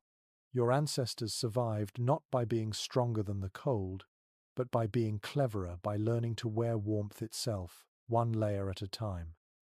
The wind shrieks outside, battering the stone walls of your shelter, but you lie cocooned in your layers, snug in your fur-lined boots. The fire smoulders low, its glow a pulse in the darkness. And yet, warmth alone is not enough. The Ice Age demanded not only endurance but cleverness. You soon discover that the greatest tool against freezing nights was not merely bone or hide, but the spark of the human mind, the ability to innovate with whatever materials the land offered. Archaeological discoveries reveal a fascinating range of fire-starting tools beyond simple flint. In some sites, chunks of pyrite iron sulfide have been found, blackened and scarred from striking. It is widely accepted that our ancestors used pyrite with flint to create showers of sparks. Picture yourself kneeling in snow, a hunk of stone in one hand, a shard of flint in the other. You strike hard, and sparks leap out, sizzling as they land on a nest of dry moss and crushed fungus. You blow gently, your breath trembling in the cold, and suddenly the moss glows, smoke curling upward like a serpent. Fire, born from stone and breath, takes root again. The sensory details are sharp. The clang of stone against stone rings in your ears, metallic and bright. Sparks flash yellow and die almost instantly, leaving faint trails in your eyes. The smell of scorched fungus rises, earthy and bitter. Your hands are numb, but you cup the glowing ember, coaxing it with patience, knowing that one slip could mean another night lost to frost. Specialists continue to argue about the role of fungi like amadou, a spongy material from certain trees, in fire starting. Some believe Ice Age people carried dried fungus in pouches as tinder, while others question whether this knowledge came later. The debate lingers, but the evidence is tantalizing. Fragments fungus charred by sparks, hints of its role as a portable ember catcher. Imagine tucking a piece of fungus into your pouch, its soft surface glowing faintly as you hike across the snow, your personal ember bank to restart flames at will. And here's a quirky tidbit. Some researchers suggest that powdered minerals or even crushed bone dust might have been sprinkled onto tinder to encourage sparks. Imagine an elder scattering white powder over moss, muttering softly, then striking flint until a spark leaps to life. Whether science or superstition, the ritual must have felt magical, the birth of fire conjured from stone and dust. Close your eyes and imagine the rhythm of making fire. Strike, spark, blow. Strike, spark, blow. Each attempt carries hope and dread in equal measure. The cold gnaws harder with every failed spark. Your hands ache, breath clouds thickly, and still you strike, determined. Finally, one spark lingers, ember blooming red. Relief washes through you. A single flame means survival, meals, warmth, safety. In this world, fire-making is not a chore, it is a ceremony of life renewed. Some anthropologists note how these moments shaped human psychology. Fire wasn't just warmth, it was control, mastery over an element both fragile and wild. The act of striking sparks became a metaphor for endurance. Failure meant despair, success meant triumph. Each hearth was not only a blaze but a reminder. We can command nature itself, if only for a while. The sensory rewards after success are immediate. Smoke coils upward, filling the shelter with its bitter tang. Flames lick at sticks, their crackle soothing as a lullaby. Your cheeks flush, your numb fingers tingle painfully as blood returns. The fire becomes not just heat but music, smell, light, all the senses engaged in comfort. A curious practice emerges in speculation. Children may have been taught to play with sparks, learning from a young age how to coax fire. Imagine little hands clutching flint, giggling at tiny sparks, elders correcting gently. Survival knowledge wasn't locked away, it was passed down like a song, repeated until it became instinct. Yet, researchers still disagree on whether fire was carried more often than kindled anew. Was ember carrying the norm, or did spark making become routine? Some argue that striking sparks was too unreliable in wet or snowy conditions. Others believe skill eventually made it dependable. The truth likely varied, but both methods reveal a relentless ingenuity, never letting flame truly vanish, whether by carrying its ghost or conjuring it again from stone. Now lean deeper into the sensory image. The flint feels sharp and cold in your hand, edges cutting your palm. The pyrite is heavy, metallic, faintly sulphurous in smell. Sparks leap like fireflies, brief and dazzling. Your breath roars in your ears as you blow into moss, cheeks reddening, eyes watering from smoke. Then the miracle orange flame blossoms, heat brushes your face, shadows spring to life. The contrast between icy despair and fiery relief is overwhelming. One odd but plausible detail. Some bands may have sung or chanted softly while coaxing flames, both to calm themselves and to teach rhythm to children. You imagine an elder murmuring, "Breathe, blow, wait," in a steady tone, turning fire-making into ritual as much as skill. The chant lingers even after flames roar high, another melody tied to survival. As night falls again, you realize the pattern. Warmth was never guaranteed. It had to be remade, reclaimed, coaxed from unyielding stone again and again. That cycle, though exhausting, gave humans resilience. Fire-making was more than technology, it was discipline, patience, and faith in persistence. Picture yourself now reclining beside the new blaze. Sparks still glow faintly on the ground where they fell, reminders of how close you came to failure. But the fire hums steady, its warmth wrapping your body, your spirits lifted. You are not just warm, you are powerful, armed with the ability to turn stone into flame. And so the truth of this chapter settles over you like a blanket. Warmth came not only from hides and huts, but from innovation, from sparks struck in the dark. In the Ice Age, the line between freezing and surviving was as thin as the edge of flint. One spark could save a life. One misstrike could end it. Every ember was a triumph. Every fire, a miracle. You close your eyes, soot still smudged on your fingers, and let the fire's hum lull you. Outside, the cold waits, patient as ever, but inside, you hold the secret of sparks. It is enough. The fire hums softly, sparks drifting upward like tiny spirits. You rub soot from your hands onto your cloak, black streaks smearing the ochre already painted there. The storm outside subsides at last, leaving a muffled hush broken only by the crack of ice shifting in the river nearby. You step outside, breath pluming white, and see your band already busy. For while fire and hides and bone huts keep you alive, survival demands more than endurance, it requires planning. In the Ice Age, storing warmth was just as vital as making it. Archaeological digs reveal storage pits dug into frozen earth, sometimes lined with stones or hides. Many contain animal bones, cracked and scraped, proof that food and fuel were set aside for lean days. It is widely accepted that groups cached resources not just for convenience, but as insurance against sudden blizzards or failed hunts. Imagine kneeling in snow, clawing at the ground with a stone scraper until the earth gives way. You line the pit with hide, pile in marrow bones and strips of dried meat, then cover it with turf. A marker, perhaps a stone, perhaps a carved branch is left behind, known only to your band. That cache is a pocket of warmth waiting in the earth itself. The sensory experience is earthy and raw. You dig until your fingernails ache, soil clinging beneath them, the smell of frozen ground sharp in your nose. The cold stiffens your hands, but soon the pit takes shape.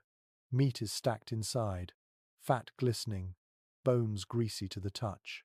The air carries the metallic tang of blood.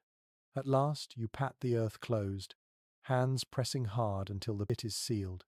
Above ground, nothing betrays what lies below, just snow and stone. The warmth is hidden,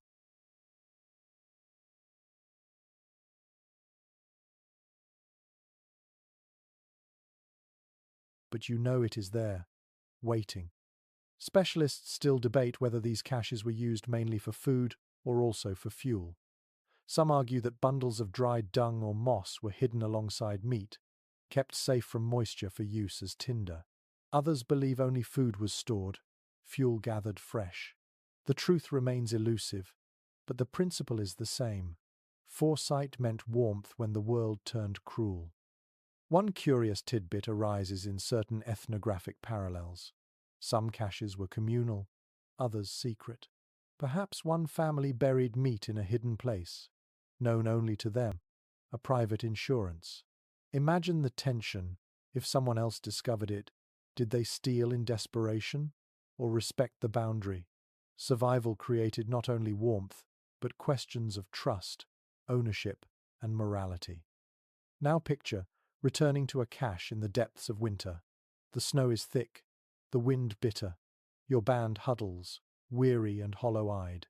At last an elder recognizes the landmark, a crooked tree, a boulder shaped like a crouched beast. The ground is scraped, snow pushed aside, soil cracked open. Inside lies treasure, dried meat, marrow bones, perhaps a pouch of fat. Relief is immediate.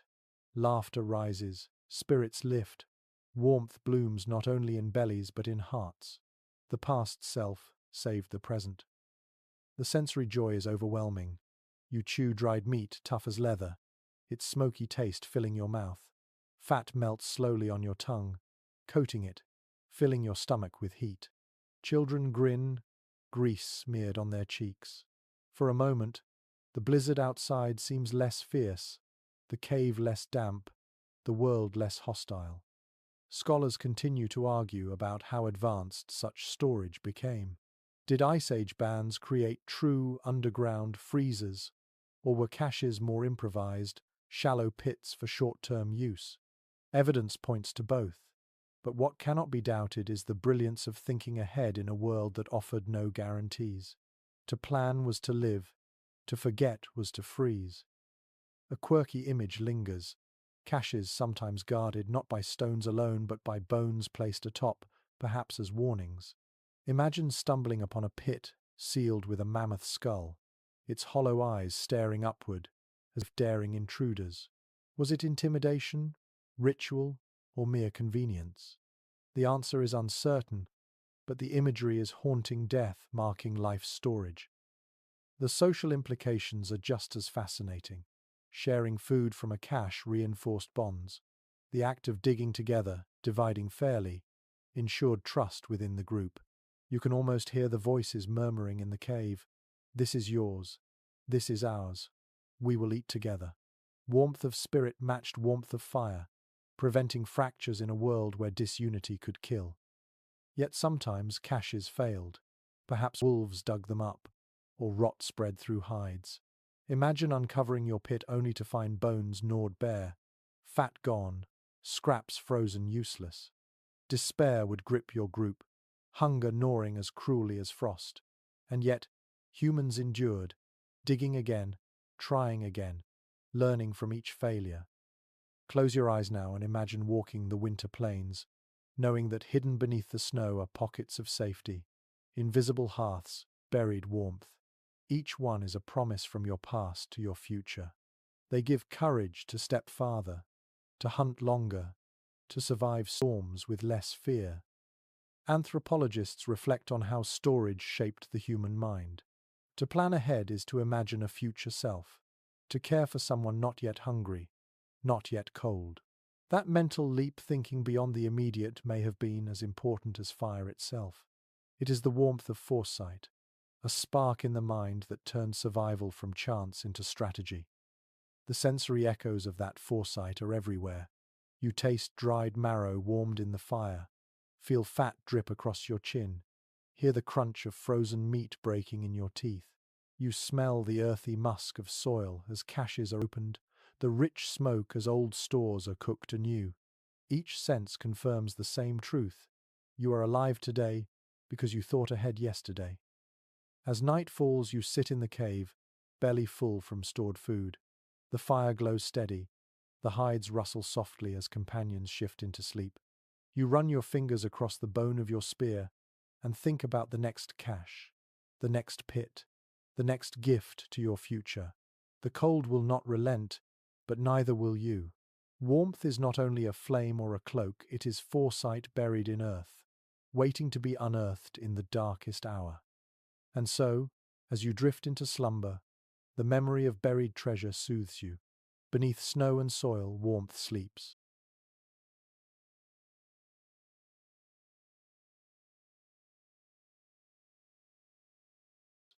And when you need it, you will dig, and you will find it, and it will save you once again. The memory of buried caches lingers in your thoughts as the fire dwindles to glowing coals. You curl beneath your cloak, stomach full, body humming with restored warmth. Yet survival is never guaranteed. Even with food stored, even with shelters built, winter keeps pressing, relentless as a tide. What your ancestors learned was this: the cold is not conquered by one invention alone, but by layering strategies upon strategies, weaving them together into something greater. And so, the Ice Age was not only an age of survival but of cooperation.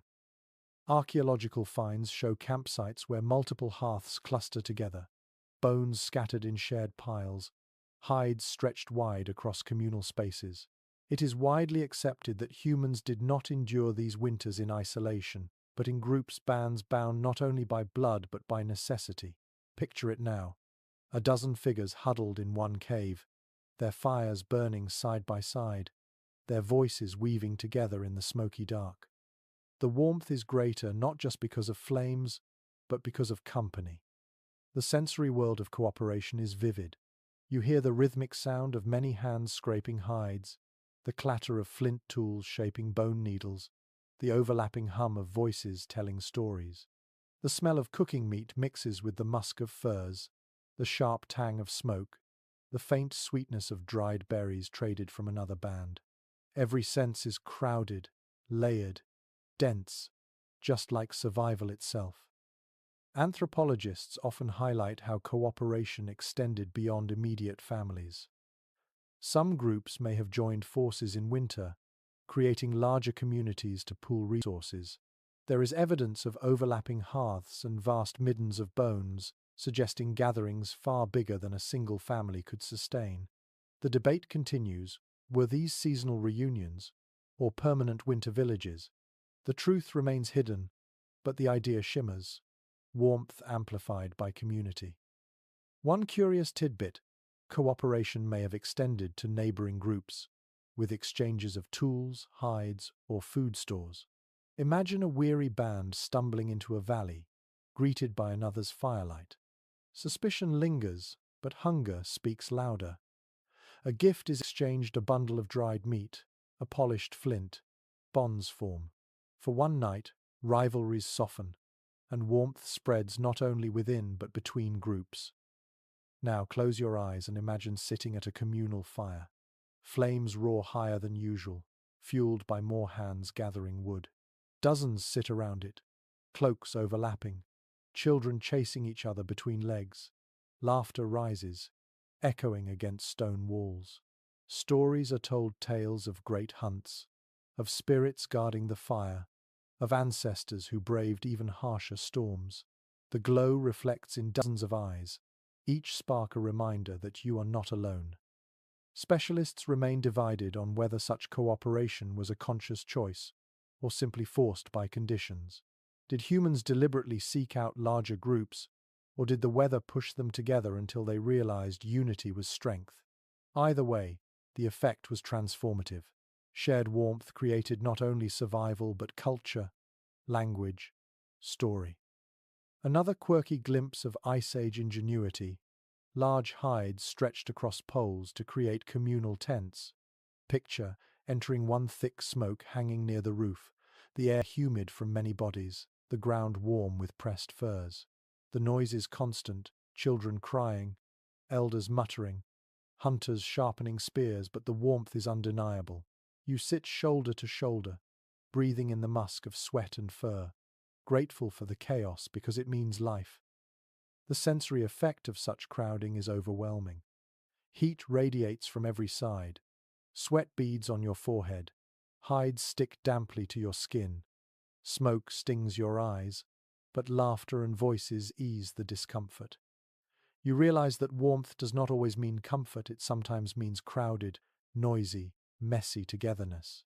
But in the Ice Age, comfort was a luxury. Warmth, in any form, was survival. Anthropologists often speculate that these crowded winters forged stronger social bonds. Perhaps gossip, myth, and song flourished in the long nights when everyone was pressed together.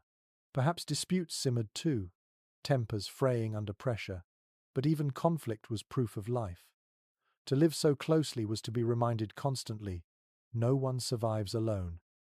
One unusual practice likely tied to this: storytelling itself as warmth. Elders spoke in rhythmic voices, their words a fire for the mind.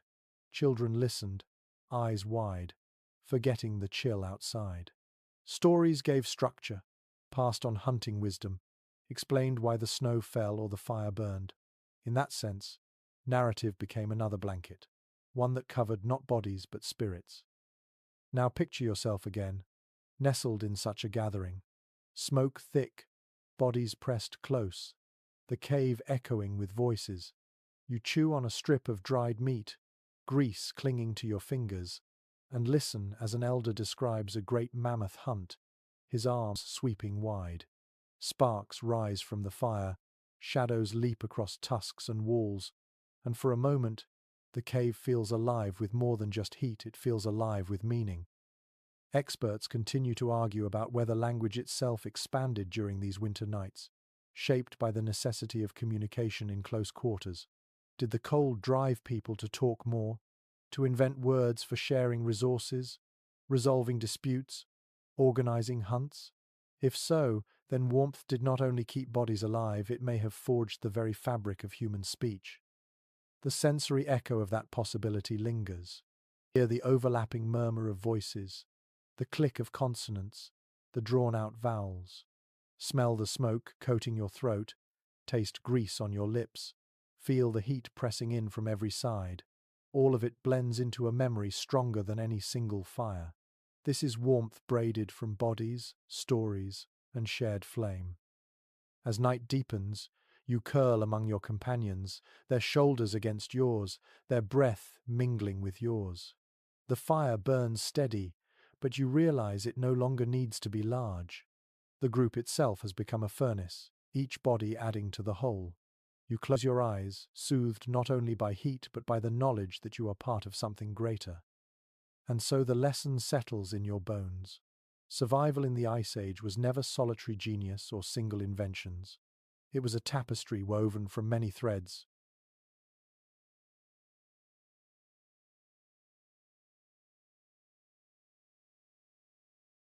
Fire, hides, bone huts, snow domes, caches, tools, rituals, companionship.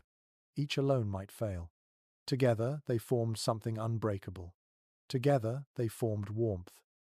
You sigh, the sound lost in the chorus of breathing around you, and drift into dreams. The storm may return, the cold may tighten its grip, but tonight you rest in the heart of a circle stronger than frost, community itself. The cave is thick with warmth from so many bodies pressed close, yet when dawn rises pale and thin, the cold sweeps in once more. You feel it creep along the stone floor, a reminder that no fire lasts forever, no cloak holds heat without care. Your companions stir, coughing from the smoke of the night before, and soon the day's work begins again. Firewood must be gathered, hides repaired, tools sharpened. Yet one task is more crucial than any other: hunting. Without animals there is no food, no fat, no fur, no bones. Every layer of warmth you wear, every spark you coax, begins with the creatures that share this icy world with you. Archaeological evidence from Ice Age sites is rich with animal remains: mammoth bones, reindeer antlers, aurochs horns. It is widely acknowledged that survival hinged on these animals, not just for meat but for fuel and insulation.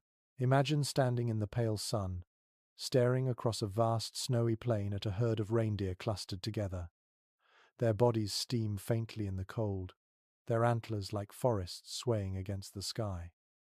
Your band creeps closer, every step deliberate, the snow crunching softly beneath layered boots. Breath fogs in the air. Hearts thrum with the knowledge that one kill could mean warmth for weeks. The sensory weight of the hunt is immense. The air tastes of ice, dry and metallic. Your hands clutch a spear, its shaft smooth but cold, sinew binding creaking as you grip tighter. You hear the faint snort of reindeer, the crack of distant ice, your own pulse beating like a drum in your ears. The moment is fragile, one mistake, and the herd will scatter, leaving your band hungry. But then the chase begins, snow flying, bodies lunging, shouts ringing out. Specialists debate whether humans hunted mammoth and other large beasts regularly or only opportunistically. Some argue organized hunts with spears and fire drives were common, while others suggest scavenging played a larger role. Regardless, the bones tell the story. Huge creatures fell, and from them came not just food but the very materials of survival. Fat burned in lamps, hides stretched into cloaks, bones carved into needles and shelters. Each animal was not only warmth, but civilization in miniature. A quirky detail emerges from some finds. Marrow bones cracked open with such precision that scholars wonder if marrow was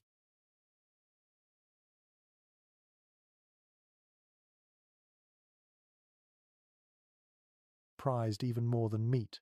Picture sitting beside a fire, splitting a femur with stone, and sucking out the rich, greasy marrow. It coats your lips, warms your stomach, and fills you with energy far beyond its size. The sound of bones splitting, the smell of fat sizzling, the taste of marrow melting on your tongue, it is warmth distilled. Close your eyes and imagine the scene after a successful hunt. The herd has scattered, snow trampled and stained, but a carcass lies heavy on the ground. Your band cheers, laughter echoing.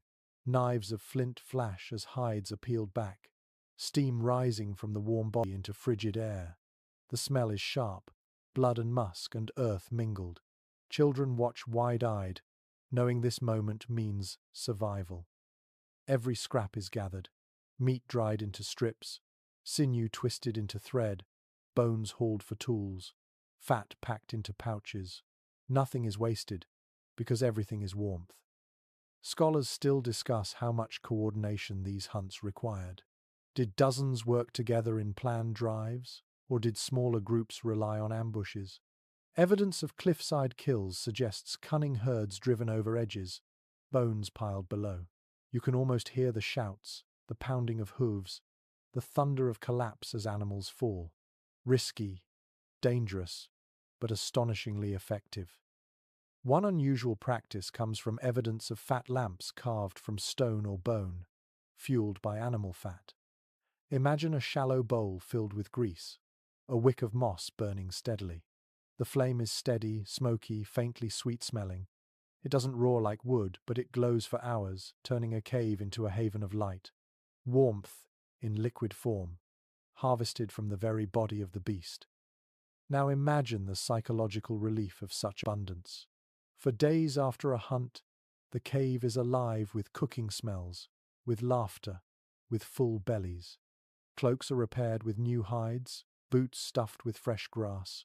The fire burns bright, fueled by marrow bones that hiss and crackle. You lie back, satiated, your skin flushed, the cold kept firmly outside.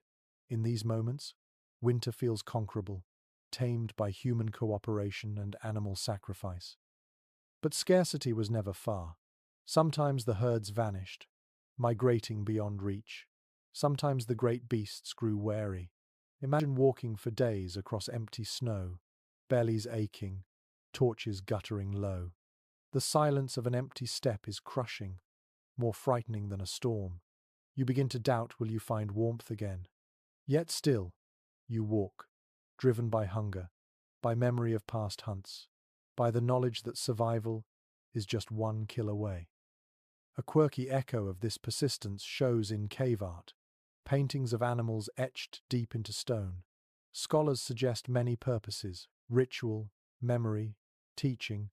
Perhaps they were prayers painted in ochre, desperate hopes that herds would return. You picture kneeling in flickering firelight, drawing reindeer on a wall with greasy fingers, whispering, "Come back, bring us warmth." Was it superstition? Or was it a reminder to children, these creatures keep us alive? Honor them.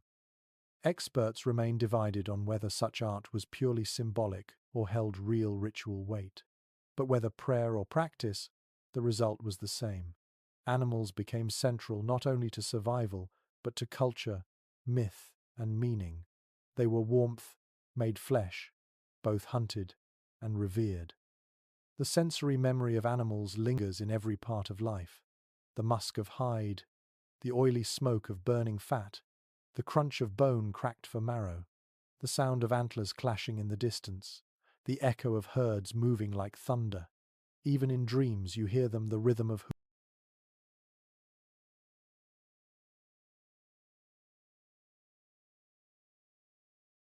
hooves, the whisper of fur.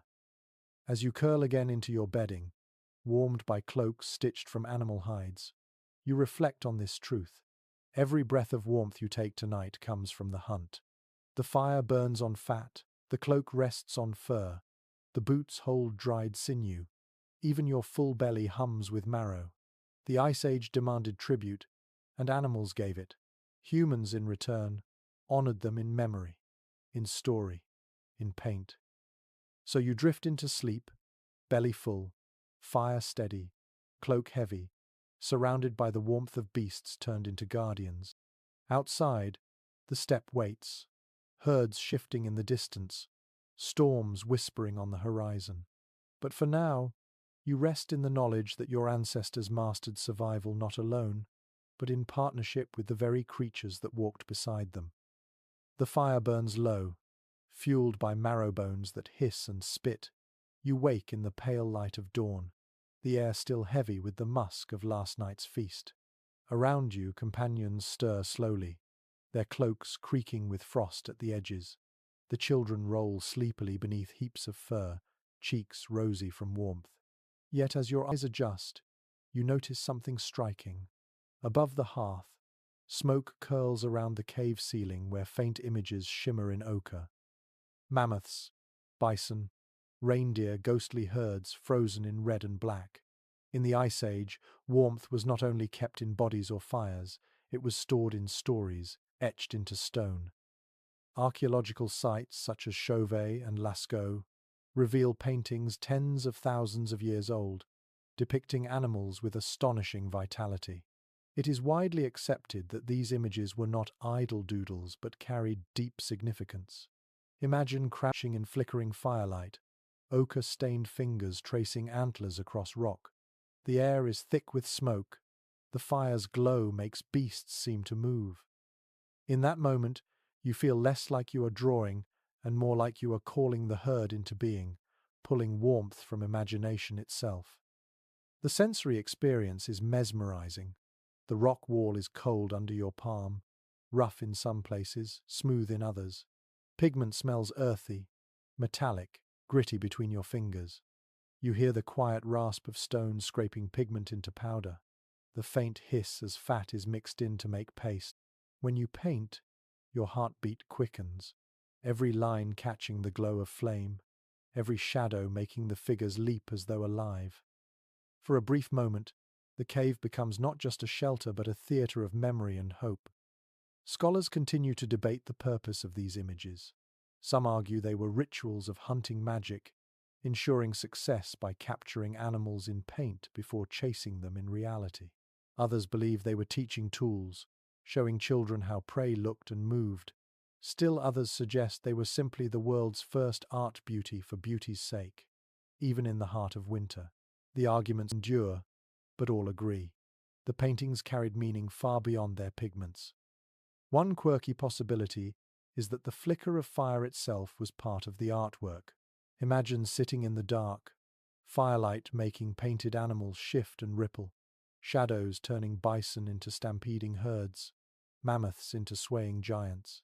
The movement would have seemed magical, alive, as if the cave itself breathed with the animals. Perhaps that illusion was deliberate, the artists choosing curves and ridges of rock to bring pictures to life. Now picture yourself among a small group gathered before such paintings. Elders chant softly, their voices low and rhythmic. Children sit wide-eyed, mouths open. The fire throws sparks, shadows dance. Someone points at a painted reindeer and whispers, "This is the herd that feeds us." We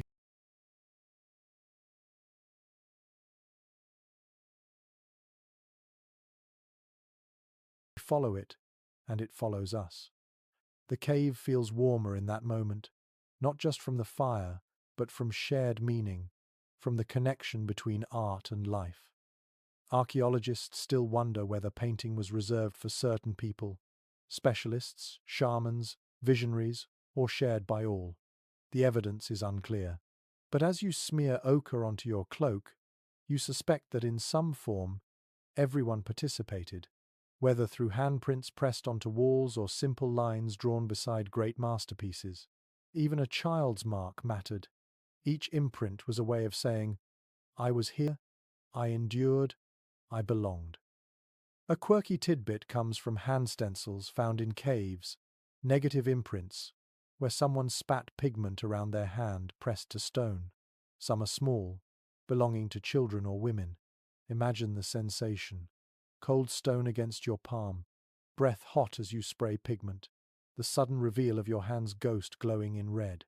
That imprint endures for tens of millennia, a frozen gesture of warmth passed to the future. The sensory echoes of cave art are powerful.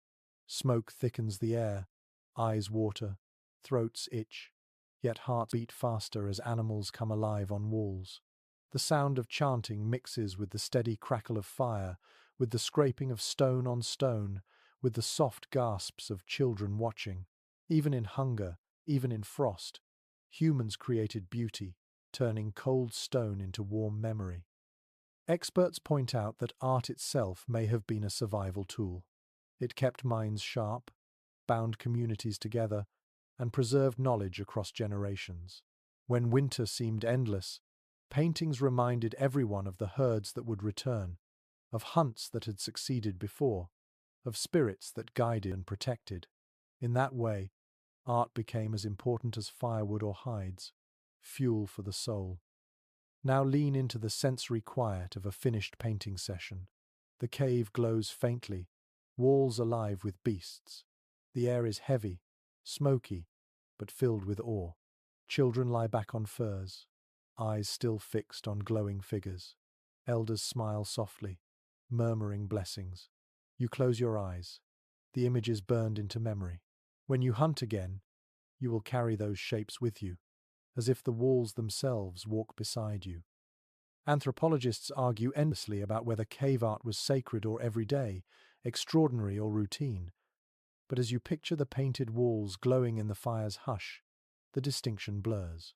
In the Ice Age, survival was never just about physical endurance. It was also about creating meaning, finding warmth in images, voices, and shared imagination. A quirky thought lingers. Perhaps the walls themselves became ancestors, the painted beasts guardians of the fire. Imagine lying down at night, the figures watching silently, their shapes glowing faintly in dying firelight. The cave no longer feels empty, it feels populated, alive, protective. You feel less alone. And so, as you finally drift towards sleep, your head resting on furs, you feel warmth not only from fire but from art. The beasts on the wall breathe with you, the handprints whisper across time, the ochre glows faintly in your dreams. In this frozen age, humans learn to survive not only by clothing the body and feeding the fire, but by painting warmth into the stone itself. You close your eyes, soothed by the thought that somewhere, tens of thousands of years later, people will still look at these walls and feel what you feel now, a strange, glowing connection across time, a shared warmth that endures beyond the Ice Age. The painted beasts fade into shadow as your eyelids grow heavy. The fire crackles low, licking at bones blackened with grease, and the cave hums with quiet breathing. Yet even as warmth holds you, a question stirs. How did humans endure not just cold air, but cold time? Winters were not weeks, not months, but long arcs of darkness stretching across years. The Ice Age taught your ancestors more than quick fixes. It taught patient strategy woven across seasons, across generations, across memory itself. Archaeological evidence suggests some groups tracked animal migrations with astonishing regularity, returning to the same valleys or rivers year after year. It is widely acknowledged that survival was not random wandering but patterned knowledge. Picture an elder pointing at the horizon, saying, "When the sun sinks low, the herds move east. When the river freezes, the fish sleep here." Such words were not idle. They were maps written in memory, guides that warmed the future as much as fire warmed the present. The sensory act of memory is powerful. Imagine standing in snow, wind cutting your cheeks, and suddenly recalling the taste of berries from a valley far south, the smell of reindeer musk where trails cross, the sound of ice cracking where fish once gathered. These aren't just thoughts, they are sensory echoes that guide your feet. Knowledge is warmth of another kind, stored not in pits or hides, but in minds. Specialists still disagree on how knowledge was passed. Some argue for structured oral traditions, songs, chants, repeated patterns that preserved information exactly. Others believe memory was more fluid, stories shifting with each telling. The debate endures, but all agree. Without transmission, survival would have ended. Winter taught humans not just to endure, but to teach endurance. A quirky example lies in the idea of time markers. Some archaeologists suggest Ice Age people marked seasons by stars or by natural signs like the cry of migrating birds. Imagine lying on your back in snow, staring at constellations, whispering, "When that star rises, the herds will come." The cold sky itself became a clock, its glittering fires another form of warmth, promises written above that survival would continue if one waited. Now picture the cave at night, filled with murmured stories. Elders speak of past winters, of hunts and storms survived. Children listen wide-eyed, their bodies pressed close beneath furs, their minds soaking up lessons like embers catching tinder. One says, "Never build near the river when the frost is loud." Another says, "Always keep a pouch of grass dry." Each phrase is a spark, passed hand to hand, warming future winters. Anthropologists often note that memory may have been collective rather than individual. Knowledge wasn't hoarded by one elder, it lived in the group, repeated, reinforced, carried by many tongues. In that sense, warmth became communal not only in fires but in minds. Each voice added to the blaze. One curious tidbit comes from decorated bone artifacts marked with notches.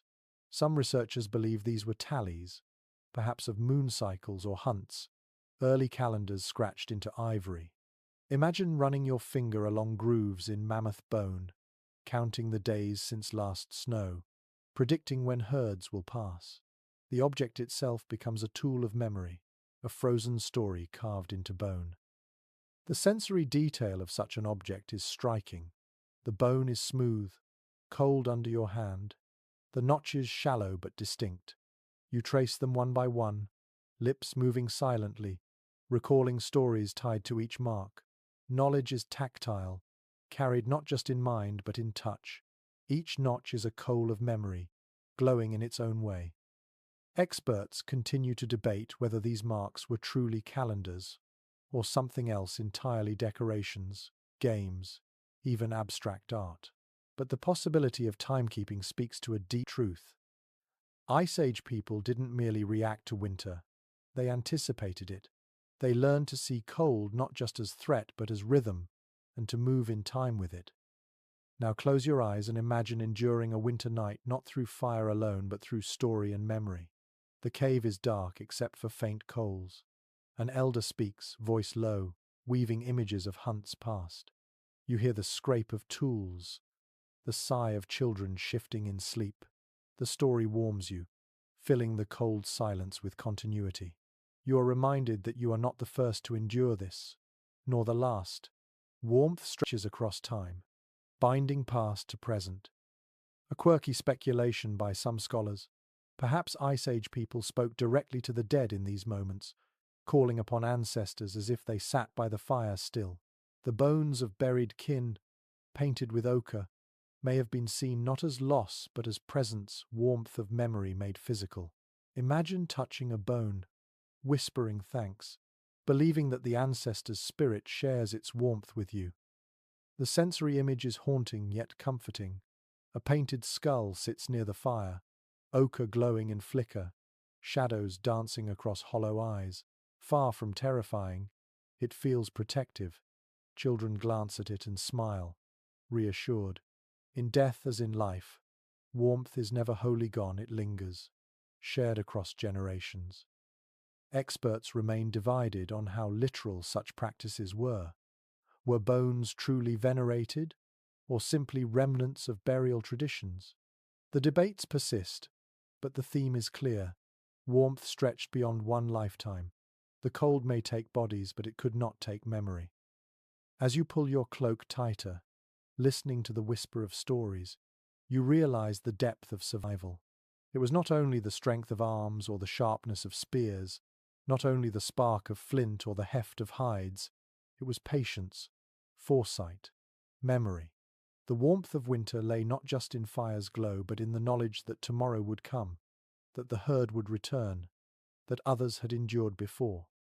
The sensory blend of it all lulls you now, the faint crackle of coals, the hushed cadence of an elder's tale, the soft weight of fur on your shoulders, the images of animals glowing on the cave wall.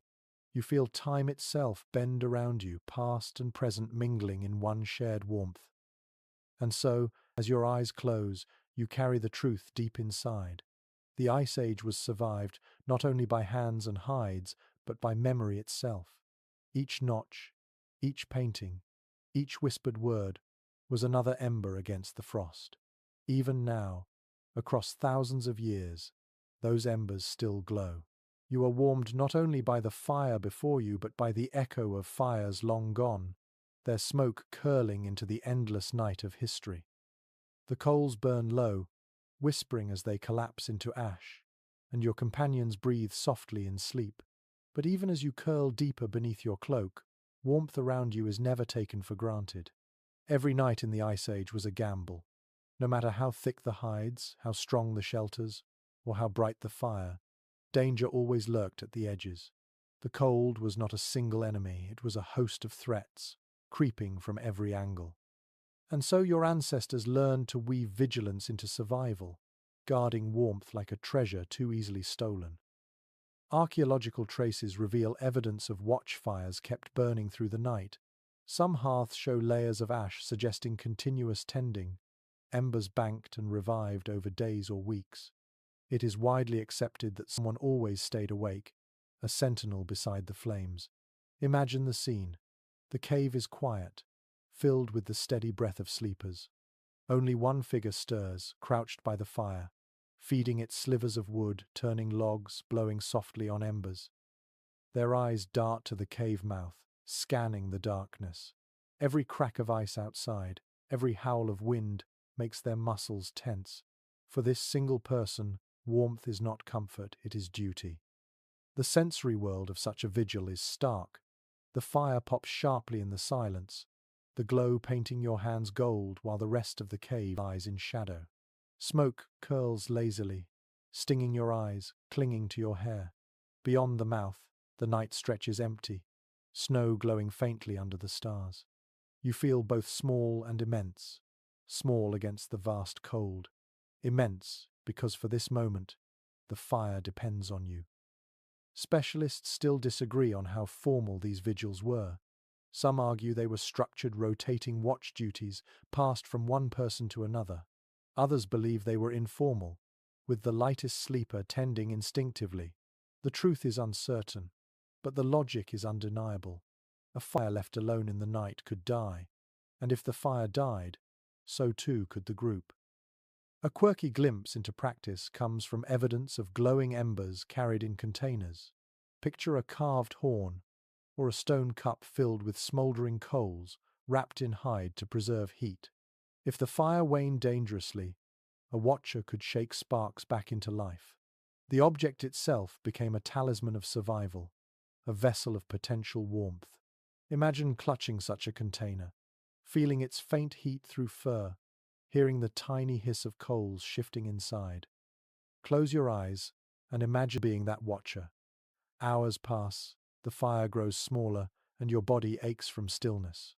You fight sleep, blinking against heavy lids. The world feels narrowed to flame and darkness, to heat and cold. Yet each time you stir the fire, the crackle reassures you. You know your companions dream safely because you remain awake.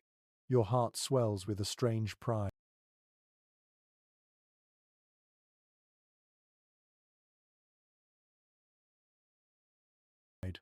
One ember against the endless dark, yet it is enough. Anthropologists point out that such vigilance shaped community dynamics. Trust mattered deeply. To hand someone the night's fire was to entrust them with life itself. A careless watcher, a sleeper who dozed off, could doom the entire band. In this sense, warmth became woven with responsibility, linking survival to character. One curious possibility: watchers may have used the quiet hours for prayer or reflection. Some ethnographic parallels suggest night watchers spoke softly to flames, asking spirit to protect sleepers. Imagine whispering to the coals, "Guard them, guard me," as sparks rise into the cave roof. The ritual calms you, staving off fatigue, turning duty into communion. The sensory strain of such vigils is memorable. Cold seeps into your legs from the stone floor. Eyes sting from smoke. Lips crack from dry air. Yet every flare of flame against the cave walls renews your will. The fire seems to pulse with your breath. Its glow a companion, its hiss an answer to silence. Scholars remain divided on how often bands truly succeeded in keeping fires alive every night. Was it constant, or did groups sometimes endure darkness when flames died? Evidence shows both possibilities. But the lesson endures. Guarding warmth was as much about persistence as invention. Now imagine the relief at dawn when others stir, and you finally stretch aching limbs. They smile drowsily, unaware of the hours you kept vigil. The fire still burns, embers glowing red. You pass responsibility back to the group, crawl into furs, and sleep at last. Warmth lingers not only in the cave but in the knowledge that you fulfilled your role. A quirky tidbit from some archaeological finds: charcoal from certain woods reveals preference for slow-burning logs, ones that smoulder through the night. Perhaps watchers learned which trees gave the best coals, guarding those pieces like treasure. Imagine setting aside a log all day, saving it for night watch, then laying it on the fire as your secret weapon against sleep. The psychological effect of night watches cannot be ignored. Alone with the fire, you come face to face with the immensity of winter, with predators unseen, with silence stretching eternal. Yet you also feel something profound, a bond with flame itself. You are its guardian, but also its student, learning patience, rhythm, endurance. Fire teaches you that survival is not always about action. Sometimes it is about simply enduring, keeping a glow alive against nothingness. As you crawl back into sleep after your shift, soot streaking your fingers, you realize another truth. Warmth is not only shared, it is protected. Every ember that survives the night carries the weight of unseen hands that refuse to let it die. And so the fire you curl beside now is more than flame. It is trust made visible, vigilance made bright. You sigh, sinking into furs, soothed by the knowledge that someone else will tend the fire now. Outside, the cold still prowls, vast and eternal. But inside, human persistence glows steady, one ember at a time. The fire glows steadily, thanks to the unseen hands that guarded it through the long night. You stretch, joints popping, cloak rustling against fur bedding. Outside the cave mouth, the first light of dawn seeps through, faint and pale against the snow. Another day begins, and with it, another struggle to keep warmth alive. But survival in the Ice Age was never just about fires, shelters, or hides. It was about rhythm, about learning to live in harmony with the cycle of cold and thaw. hunger and abundance, darkness and light. Your ancestors did not fight winter blindly. They learned its tempo, stepped into its dance, and shaped their lives around it. Archaeologists studying migration patterns note evidence of repeated seasonal journeys, families moving like tides across valleys, mountains, and rivers. It is widely accepted that people adapted to the flow of the year, not resisting but anticipating. Imagine watching the sky as days shorten, shadows lengthen, and animals begin their migrations. You pack hides, gather tools, prepare to follow. Winter will not be kind if you linger. Movement itself becomes warmth, the act of leaving before cold tightens its grip. The sensory details of these migrations are stark. Boots crunch through snow that squeaks with cold dryness. Cloaks grow stiff with frost, each breath a plume of white. The air smells sharp, metallic, almost sterile, broken only by the musk of animals ahead. The world is vast and silent, but footsteps create rhythm, a steady drum of endurance. You feel warmth not from fire, but from movement, from muscles pumping blood, from the knowledge that each step carries you closer to shelter or herd. Scholars still debate how far these groups ranged. Some argue that people followed herds across hundreds of miles, living almost as nomads. Others believe smaller cycles dominated, returning to familiar caves, rotating between valleys, never straying too far. The debate lingers, but the evidence agrees. To survive, you had to move with the land, never against it. One quirky glimpse into this mobility comes from traces of temporary shelters, hastily built huts of hide and wood, left behind like footprints in earth. Picture stopping at dusk, snow blowing hard, and your band throwing together a lean-to of branches, hides stretched taut, fire kindled quickly. The shelter lasts only a night or two, then is abandoned as you move on. The land becomes dotted with ghosts of dwellings, like breadcrumbs leading through winter's maze. Now close your eyes and imagine such a night on the march. You huddle under a low hide roof, the wind howling outside, the fire small but steady. The air is cramped, smoky, heavy with breath. Yet laughter bubbles as food is shared, stories told. The shelter is crude, but warmth exists because it is enough for now. Tomorrow, you will move again, carrying embers, leaving bones and ashes behind.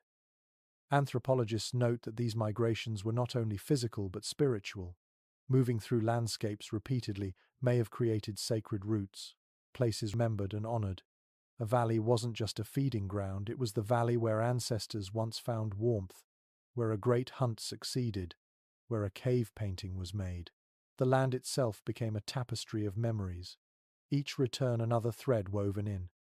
One curious detail: some bands may have left markers, arrangements of stones, carved bones, or even painted symbols to guide future journeys. Imagine stumbling upon a pile of antlers stacked deliberately, a sign that says, "This way, this is where warmth waits." These markers are like whispers from the past, survival instructions written in the language of bone and stone. The sensory power of such movement is profound. Hear the crunch of snow under dozens of feet, the grunt of sleds dragged across ice, the bark of dogs pulling loads. Smell the sweat of bodies bundled in furs, the faint sweetness of dried meat chewed along the way. Taste the snow you scoop into your mouth, cold and pure, easing thirst.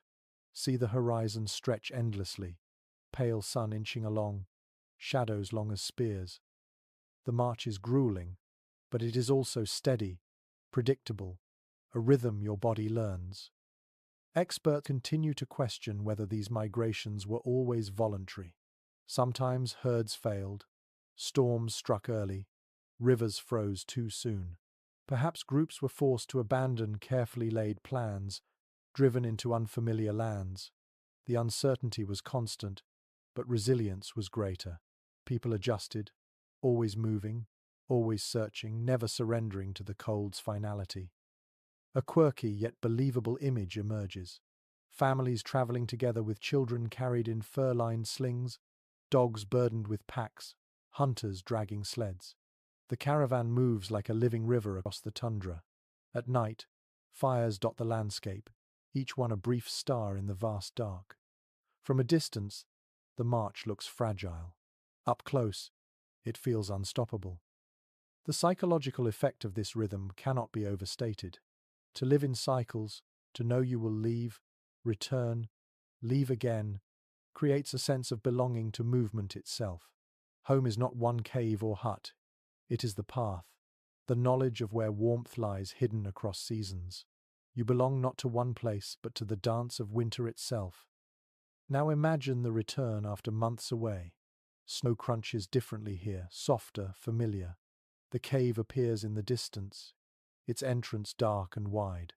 Inside, soot still clings to walls. Bones from past meals lie scattered. You kneel, relight the hearth, and warmth returns as if it had never left.